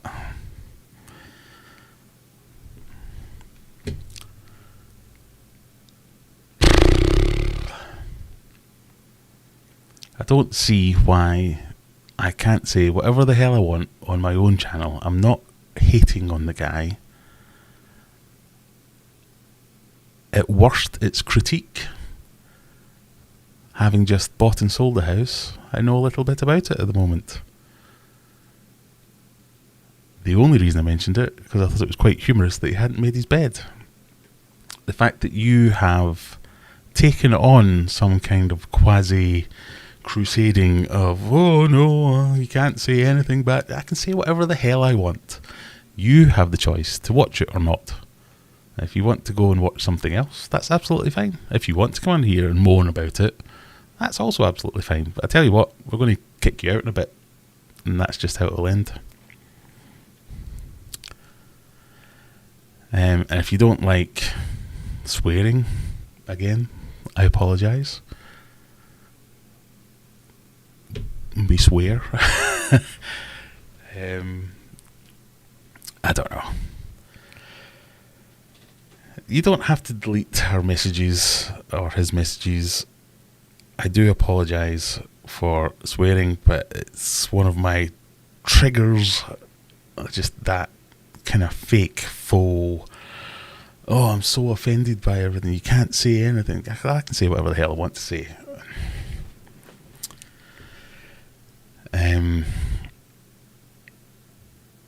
All banter. Yes, as Courtney says, it's all banter in here. I'm not going to get upset about that.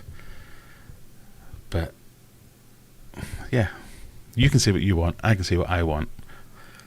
The beauty is this is my stream, and what I want to say has has a hovering mouse that can just kick you out if you annoy me. Right, anyway, we were going to do another giveaway. I really hope Stella wins it. We can make peace over that.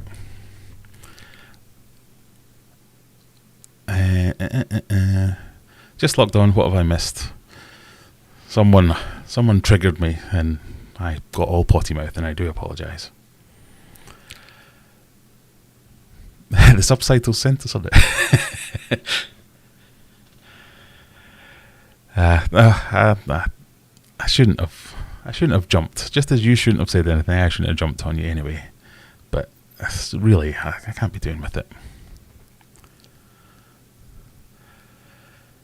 I saw a question.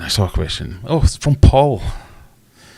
Question: cost for a newbie like me to set up a basic fish tank for tropical fish. See, Paul, you're in the enviable position. You're in the enviable position of knowing someone who has a lot of fish tanks. So the cost for you would probably be quite low, because I could just give you some of my stuff, or every now and again I get offered free things, so I could give you some of that. But anyway, I always say, and this will probably be a video that I'll make soon, is like approaching it as if you are a newbie, because it can be quite overfacing when you look at all the options, and especially as in a lot of the big chain stores and places like that, you don't always get the best advice. So I would be advising you to say, look in your house and see what's the biggest space that you want to give up, or you can afford to give up. Because a lot of people think, oh, just buy a small fish tank and I'll start small. And it works a bit weird that it's kind of inverted. The chance of success is inverted with how small you go. So if you get a really small fish tank, it's really hard to keep the water parameters of that small fish tank stable enough to keep whatever you put in it happy. So get as big as you can afford, basically. I've become slightly obsessed with these fish tanks called the Fluval Flex fish tanks. I just think they're quite cool looking, and they're kind of not all in one, but a lot of the stuff comes with it. So it comes with a lid, it comes with a light. Some of them, the marine ones, come with the filter in the back. But something like that's usually good. 60, 90, 100 gallons, something around that area is a good starter tank. But your basic costs are going to be a tank, a light, a filter, a heater if you want a tropical tank. Some people will argue whether or not you need that. They're the main costy things. The worrying part is it doesn't really matter how much you want to spend, how much you can spend. There is no limit. This, like a car, you can buy a Ford Fiesta or you can buy a Lamborghini. Both will get you from A to B. Just depends what you want. And then, as Sharpie's saying there, multi-tank syndrome will kick in. You'll get 2 tanks, then 3 tanks. But you can get started relatively cheaply. I would look at places like eBay, Facebook Marketplace, all that kind of stuff to buy something second-hand, because a lot of people start this hobby and then stop. So you can get some second-hand stuff quite good. And a lot of people start this hobby and immediately upgrade because they love it. So you can get their older tank. But certainly you can get started. I don't know, what, you can get a second-hand tank, maybe 20, 30 quid off one of these places. If you want to buy it new, it's quite expensive. Glass at the moment is quite expensive. So if you were to buy like a name brand tank, you might be spending 100, 150. Heaters, fiver, tenner. Filter, fiver, tenner. Depending on what you get, you might want to get a canister filter, which can go up to 50, 100, 150 quid. But there's all manner of things in between. If you are a complete newbie, I would try and find a local fish club or a Facebook group or something like that. That's somebody can kind of take you on as a mentor and offer you advice or give you something. You're in the enviable position of having my phone number, so you could just phone me and I could tell you what to get and what to buy. But you can really make it as cheap or as expensive as you want. There are certain things you wouldn't want to scrimp on, but mostly it's time. The investment of time, I think, is the key to being the newbie. Too many people... It's like anything though. If you want to buy a fish tank, you buy the tank, and then you want to put fish in, but that's the worst thing you can do, is put the fish straight in. You need to give it time, let things settle, you have this thing called the cycle. So it's the ammonia cycle, so you need to let the ammonia build up, get turned into nitrite, which then gets turned into nitrate, and then you can put your fish in. There are ways to cheat the system and all that, but if you don't cheat the system, that can take 6 weeks, 8 weeks, 12 weeks. And that's where people go wrong, and that's where people run into trouble, and they get put off, and they get disillusioned, and they want to give up. So, yeah, you could spend 100 quid and get a full setup, or you could spend 1,000 quid and get something very similar. But I find fish clubs, fish groups, they're the best place to start when you're looking for something. And you can usually get better advice than you would get from there than you would from going to your like Pets at Home or something like that. So, hopefully that helps. Yeah, as Jennifer says, anything from £0 to £1,000, it really is up to you. Start with the research, because usually what you do is, very few people say, oh, I think I want to get some tropical fish. Or they will start there immediately, but then when they start researching what tropical fish they want to get, because there's so many different things with different requirements, a lot of people will then, the next thing will be, oh, I really like this tropical fish. What is that? And then you say, oh, right, so that is, a dwarf neon rainbow fish. Oh, I'll get one of them. Oh, no, I can't get one of them. I need to get 6 of them. Right, so if I get 6 of them, what size of tank do I need? And then you work out your requirements from there. So you're going to need a bigger tank, you're going to need a heater to keep them happy, you're going to need a decent filter, you might want to keep them with plants, you might want to keep them with other fish as well. And that determines what you need to buy. So usually buying the tank and then deciding what you want to keep is the wrong way around. But I mean, there are kind of middle of the road things that will suit multiple options, but that might be the way to go.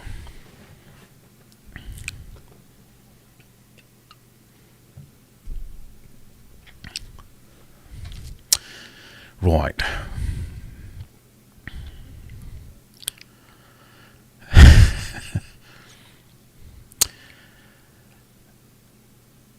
It all depends what kind of fish you want.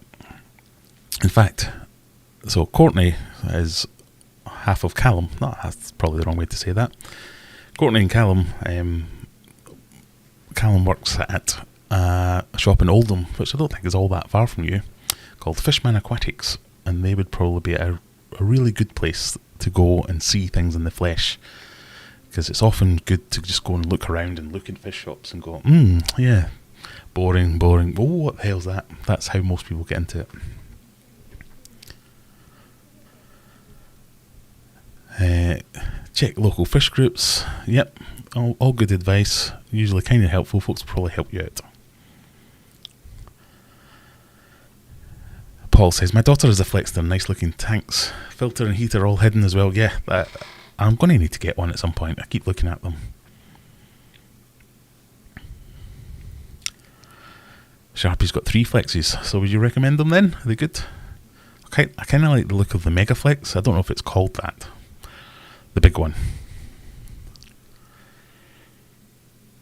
So when we talked about earlier that when we go to anybody that talks about filtration on social media starts an argument, Freshwater Ichthyology says for canisters, Eheim. So I would say for canisters, Fluval.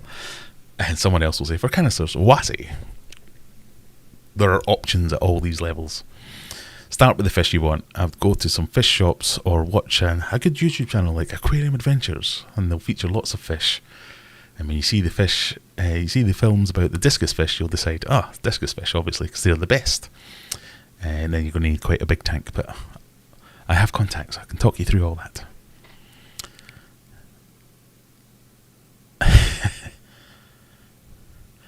What would be the best way to start CO2 and what brands would you recommend? I'm not really sure on the CO2. The brands that I know, the people that talk about the brands, are ridiculously expensive. Like the CO2 art stuff, really, really nice, but wow, is it expensive. My CO2 was going to a company that, well, it wasn't a company, it was just a guy that ran a really sketchy looking shop out the back of a thing. But he did tanks for like pubs and stuff like that. So the general way to start is you need a CO2 canister. A lot of people will start with fire extinguishers, so like refurbished fire extinguishers, that kind of thing. Callum's better half, get it right. Yeah, sorry, I got that wrong. Start with your canister, then your tackle, if you like, and then your end tackle. So your canister, it can be anything from like a soda stream bottle, fire extinguisher. I've got a massive thing. It's like an old, I think it's a nitrous tank for like supercars and things like that. But anyway, I heard a noise there. Didn't see it. But so you start with your CO2 source. It can be anything from a scoosh can that you do manually. I do have a video about the ISTA CO2 system, which is like an old-fashioned thing. It's like the bell and a can, and every day you go in, you scoosh it in, and it fills it up, and then it slowly gets absorbed into the water. It's really old, it's really inefficient, but it works, and it works quite well. Then you upgrade to your soda stream, and then you upgrade to your fire extinguisher, and then you upgrade to your big massive pub CO2 tank. So that's the source. Then you have to get a series of valves, basically, so what connects the tank, the CO2 tank, to the fish tank.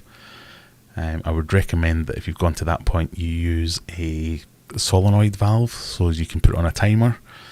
Again, I've made videos about this, so you can have a look at these things in the flesh, so you can go and research them yourself and buy them yourself. But basically, you have a valve that you can turn the pressure on, connects to a solenoid, which basically blocks that valve and says, nope, you're not coming out.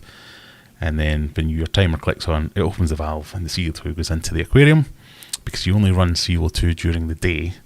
You don't run it at night. And the CO2 goes in and you put it in at a rate. And it either goes into a little diffuser, they're called, a little glass thing with a ceramic plate, and it kind of puts little tiny bubbles in, because it's those tiny bubbles with all the surface area adds up and gets absorbed into the water. Or I've got a I want to say infuser, but that's not the right word, where it's a thing in the tank that smashes all the CO2 bubbles in together, and it basically, CO2 injection, it's a lot more efficient and gets more CO2 into the water. But the other main things, where's the gas coming from? How are you getting the gas into the tank, and how are you getting the tank from tank to tank, and then how you get it into the water. Have a look at, you can do DIY versions with yeast and things like that will do it, but I would look at a small cylinder with a solenoid valve. You can get most of the stuff less than 50 quid, would get you a good setup. But I have made a couple of videos on CO2 that will talk you through those basic setups and where to start, basically. Pardon me. Aquarium Adventures, you got a donation. It showed up on your screen but not in the chat. I heard the noise of a donation, but yeah, I wasn't sure what I missed it. Showed up as $100. Bloody hell. Someone's feeling flush tonight. Oh, well, if I did get a $100 donation, I'm extremely sorry that I missed that. I wish I'd seen that. I hope it didn't come with a question, which I'm now going to ignore because I didn't get I didn't see the donation. But thank you very much for the $100 donation. I'm kind of flabbergasted if that's real. I'm sorry I missed it. Whoever it was, thank you very much. At Ahim says, is there any fish clubs around here? I hear the term a lot, but I don't know if it's something you go to or if it's more of an online type thing. It used to be something you would go to. So round here, so you're local to me, it's the Sheaf Valley Aquarium Society is the big one. They do meet in person, but it has been online mostly because of COVID. So there's a Facebook group you can join, and then you'll find out when the meets are. The auctions are brilliant. They're really good. I've been to a few of them now. Really well attended. Some really good stuff. The shows are good. Yeah, we're quite spoiled. I think it's one of the better ones, I'm told, in the area. So Sheaf SVAS, Sheaf Valley Aquarium Society. In fact, I'll see if I can. I'll put a link into the chat from the Facebook.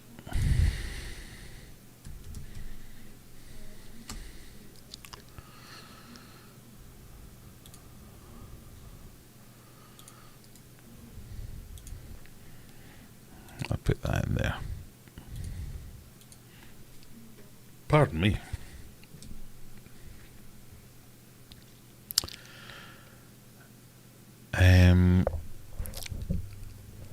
So have a look at that. Hopefully that will get you going. I've had a Roma for donkey's years, still going wrong. Yeah, Fluval Roma, I had one of them, but pardon me, it's a quarantine/breeding tank. It was a great tank. I really like. I'm a bit of a Fluval fanboy. Now I've got hiccups. I like Fluval tanks. I like Fluval filters. I like Fluval equipment. So, you know, Hagen, or whatever your parent company's called, if you want to sponsor a channel. I had to bite the bullet, you know, when we talked about this a couple of weeks back, where I was saying I really need to get better at this social media stuff and start writing to companies that I want to work with. I wrote to Owasi to say, I really like the look of some of your equipment. Any chance of a discount on one of your tanks if I was to buy it? Heard zilch back.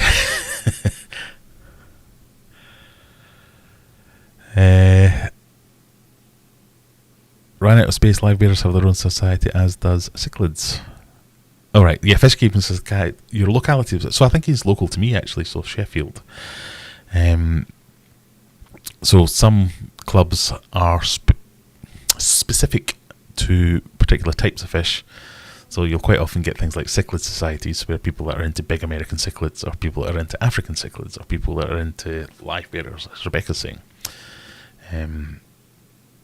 But SVAS is a kind of generic one. Courtney says, what is that? 100,000%? Wow. Research first, decide which kind of fish, find out what. Yeah, exactly. All that good stuff. That's basically the best thing to do is start with what you want and then do loads of research.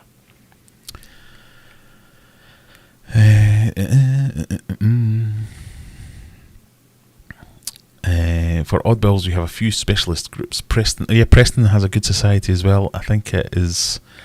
Well, if it's not the biggest in the UK, it's certainly a big one. Yeah.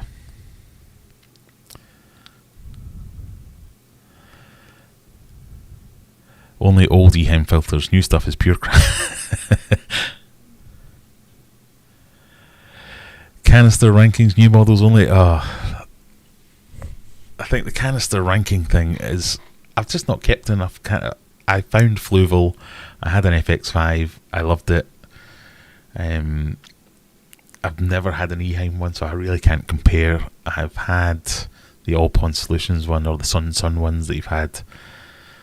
They're cheap as chips, but they're terrible, especially power wise. They use power ridiculously. A good channel for filter comparisons, even if you think he's a bit wacky or whatever, is Pond Guru. He has done Pimp My Filter series. He's on bloody hundreds of filters, so you'll see them all on there. I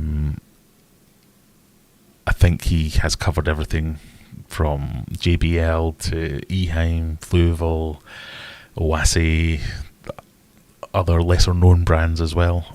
But the kind of top tier is everyone that has Eheim loves Eheim. Everyone that has Fluval loves Fluval. The Fluval people say Eheim's no better, it's just more expensive. The Eheim people say, oh, Fluval's just copying Eheim, it's not as good. They're very similar in terms of a filter. All it has to do is pump water around and have a capacity to hold filter media. So you pay your money, you take your chance. I guess that's all we can say.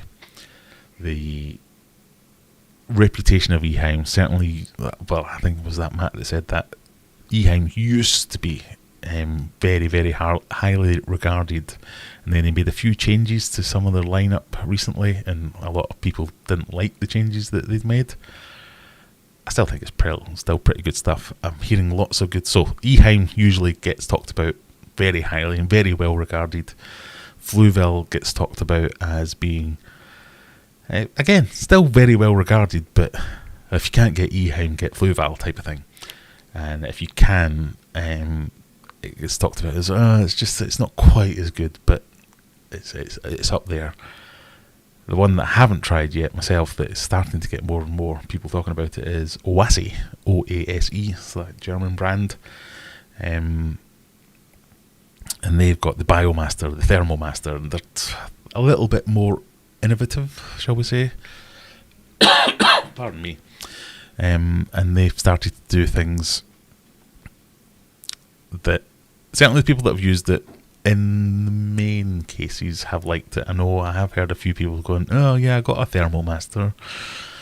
Yeah, it was fine, and that was all. But I think if you're expecting miracles out of a filter, you're probably coming at it the wrong way.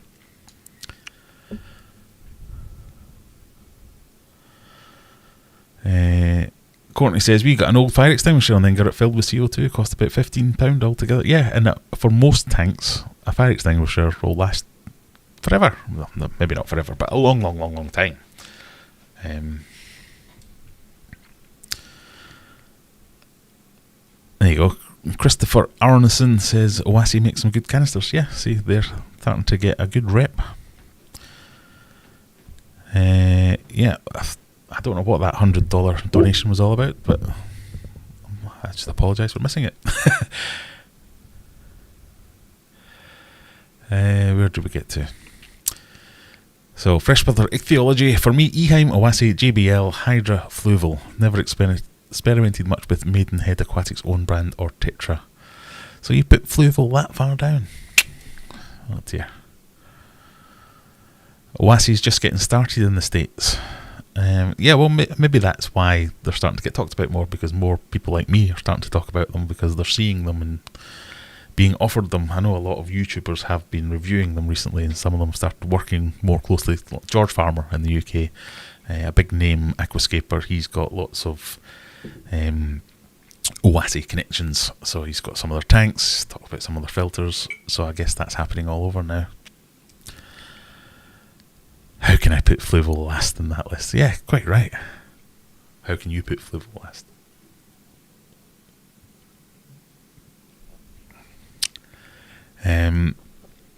Pete the Greek. Hello Pete, how would you prepare to introduce 5-6-inch discus into a species only 150-gallon tank? Enjoy your show. Glad to catch it live in Virginia Beach, Virginia. Welcome to the show. Well, the show. Welcome to me sat in my office talking into a camera. How would I prepare to introduce 5-6-inch discus? So is this to a tank? I'm going to assume, because by the time you answer this question, I'm going to assume you're saying introduce them into a tank that's already running with discus. So I will say this quickly because we covered this earlier, or last week was it? In that situation, I would be looking to use the sacrificial lamb quarantine system. So for the best possible compatibility, buy the extra discus from the same place you got the original discus you got from. But if you can't do that, and even if you can, if you have the space, you take one discus. So you're basically going to need 3 tanks for this. You're going to need the tank with your current discus. You're going to need a tank to put in your new discus. And then you're going to need another tank to take one discus from each of those other 2 tanks and put them together. And then you're going to monitor that tank to see if anything happens. If nothing happens, give it a few weeks. You're golden. put everything into the main tank and everyone's happy. If something happens, well, again, it depends what it is that happens. What you're looking for is cross-contamination, and then we can have the argument of whether or not you can treat it or what you should do to treat it, but monitor what's going on in the tank where you've got the two together. And the reason we're doing that is because discus from different sources have exposure to different pathogens. They might have different tolerances for different whatever it might be, worms, parasites, diseases, tolerance to water conditions. They might not do well, and if you catch it with those two, yes, they might ultimately die and perish, but you haven't killed your existing tank or all of your new tank. If you can catch it early enough, you can speak to whoever it is you get your discus from. You can describe to them exactly what it is, or you can come on to a group like this, or join our Discord server, which is not over there, and say, this has happened, and then we'll talk you through what meds you need to use or what procedures you can do, and hopefully get to a point where you're fine. But it's basically it's the best method for cautioning against wiping out an entire stock. So that's what I would do. Pardon me.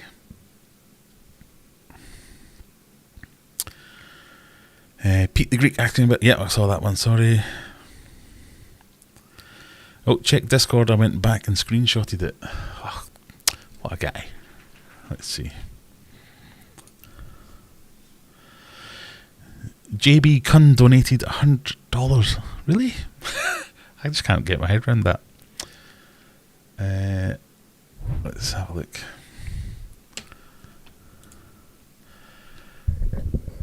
I appreciate your use of the full breadth of English language to express yourself. You make my Scottish wife from Airdrie homesick for people that speak their minds. I should swear more often if this is the response I'm going to get. Thank you, JB Kun, and hello to your wife from Airdrie. It was a bit of a slip, sorry, and I do apologise. That tickled me.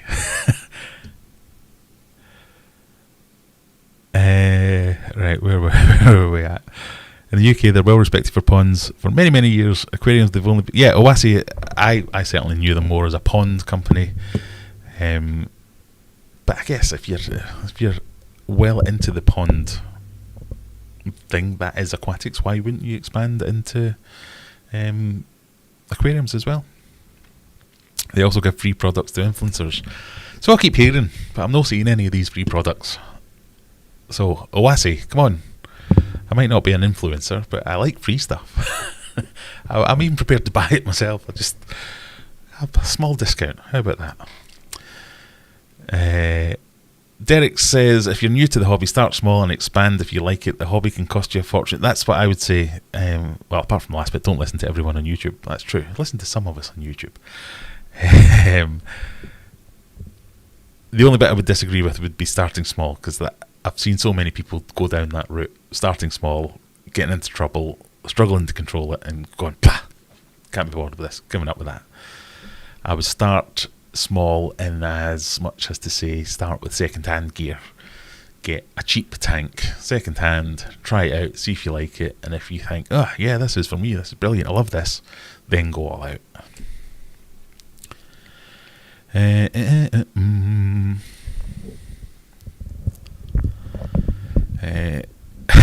Rebecca's still arguing about filters with people. Stella's contributing to the LRB double mortgage and the Anglo-American reconciliation funds. Oh, Stella, you didn't have to do that. Stella has now given me some money as well. So you tell someone to fuck off, and then they give you money. This is like backwards land. What's happening here? Thank you very much, Stella. You really don't have to do that. I feel embarrassed now, and I'm sorry for jumping down your throat. I don't know what to say now. This has completely thrown me. Let's just put it this way. You're welcome to share your opinion here. Just be aware I will also share mine. Yeah, but thank you for that. As Jennifer says, you are a legend. Influencer makes me shudder. I've been called it. Yeah, someone called me it the other day as well, and I was a bit like, ugh. Nah. Courtney says, Aquarium Adventures, question from @Dill. So close. Someone won a competition earlier. I don't know if you were here, Courtney. What were they called? Was it Dixie Normus or something like that? No. What was the name of the person that won the prize? I was sure it was you or Callum. Look at this. That's who won the prize earlier on tonight. Are you sure that isn't you, Courtney? It smacks of you and Callum. Well, fuck it.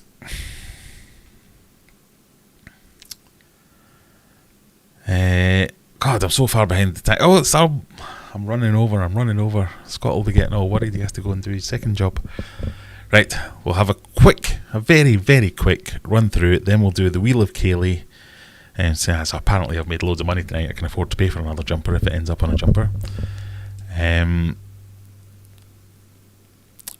Let's see. I'll quickly scan through some of these comments. In fact, we'll do the Wheel of Kaylee, shall we? Yeah, let's do it now. So we'll spin it. Let's see if this works. Yay! I'm also happy when that spins. Right. It's whoop whoop. It's a goodie bag. So last giveaway of the evening. We're going to give away a goodie bag.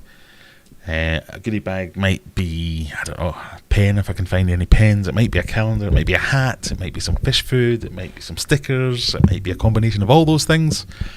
If you want one, guess a number basically. Wait until, what's it called? Hang on, how many people we've got in? We've got 50 something people in watching, so we'll do between 0 and 50 again. Pick a number. Don't spam. Wait at least 30 seconds before putting in your second number. You have to be a person. You have to live in the world. You have to, in fact, you have to live in the UK because this might be a big parcel. And you have to be a subscriber. Click like, do the clicky things, click all the things, and be able to tell me your address. You have to email me and tell me where you are. So between 0 and 50, go. Right. Oh, bloody hell, someone's won already. Who's won this one? Is that someone won it? Yes. Mark's won the Kaylee wheel.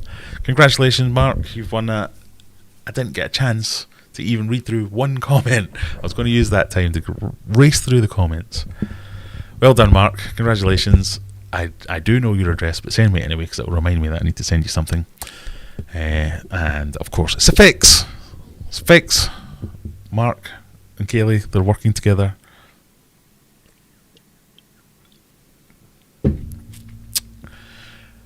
God, I might start paying your mortgage soon as well. The amount of stuff that I send you for free.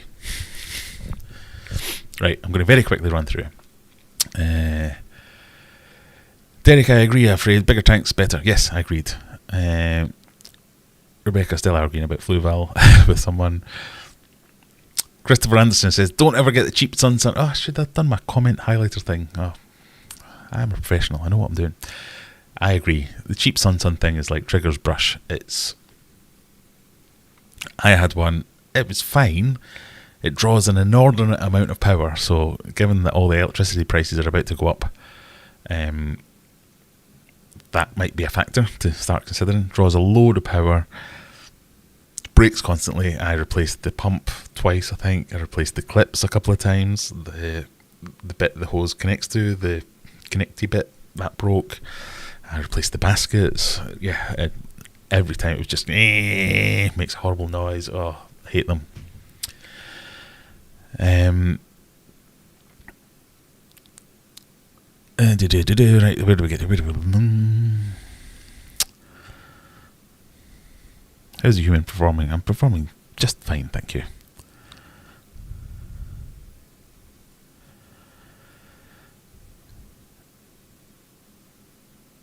Right, I think we'll call it quits there because we've run into our good friends over at, what are they called again these days, Scott? Are they called Cold Water Aquatics? And I do need a pee. So I think we'll call it quits there. I want to thank everyone who's sent in some super chats and donations and all these things. This is just ridiculous. ridiculous amount of things. I apologise for my language earlier. I meant no hate or anything about LRB. I've watched his stuff for a long time. I love his stuff. I just think he might be in cloud cuckoo land if he thinks he's going to sell his house like that. But hey, I've been wrong about plenty of things before. Join us in Discord. Discord server's up there. We can continue this chat later. Dan, you've just missed another giveaway. Sorry, that's a shame. But yeah, that's ridiculous. If people are, all the donations are very humbling. I know I've been having a bit of a downer these last couple of weeks. I'm not saying pay to get me out of it, but it certainly helped. Thank you for joining me tonight. You have given me, you probably cheered me up. It's been a good chat. It's nice to get all the questions, get some good conversations going. Yeah, I've enjoyed this tonight. Thank you very much, everyone. Same time next week. Keep clicking on videos, click all the clicky things, click, and then we'll get off. I think we'll get off for the evening. Thank you very much, everyone. See you next week. Bye.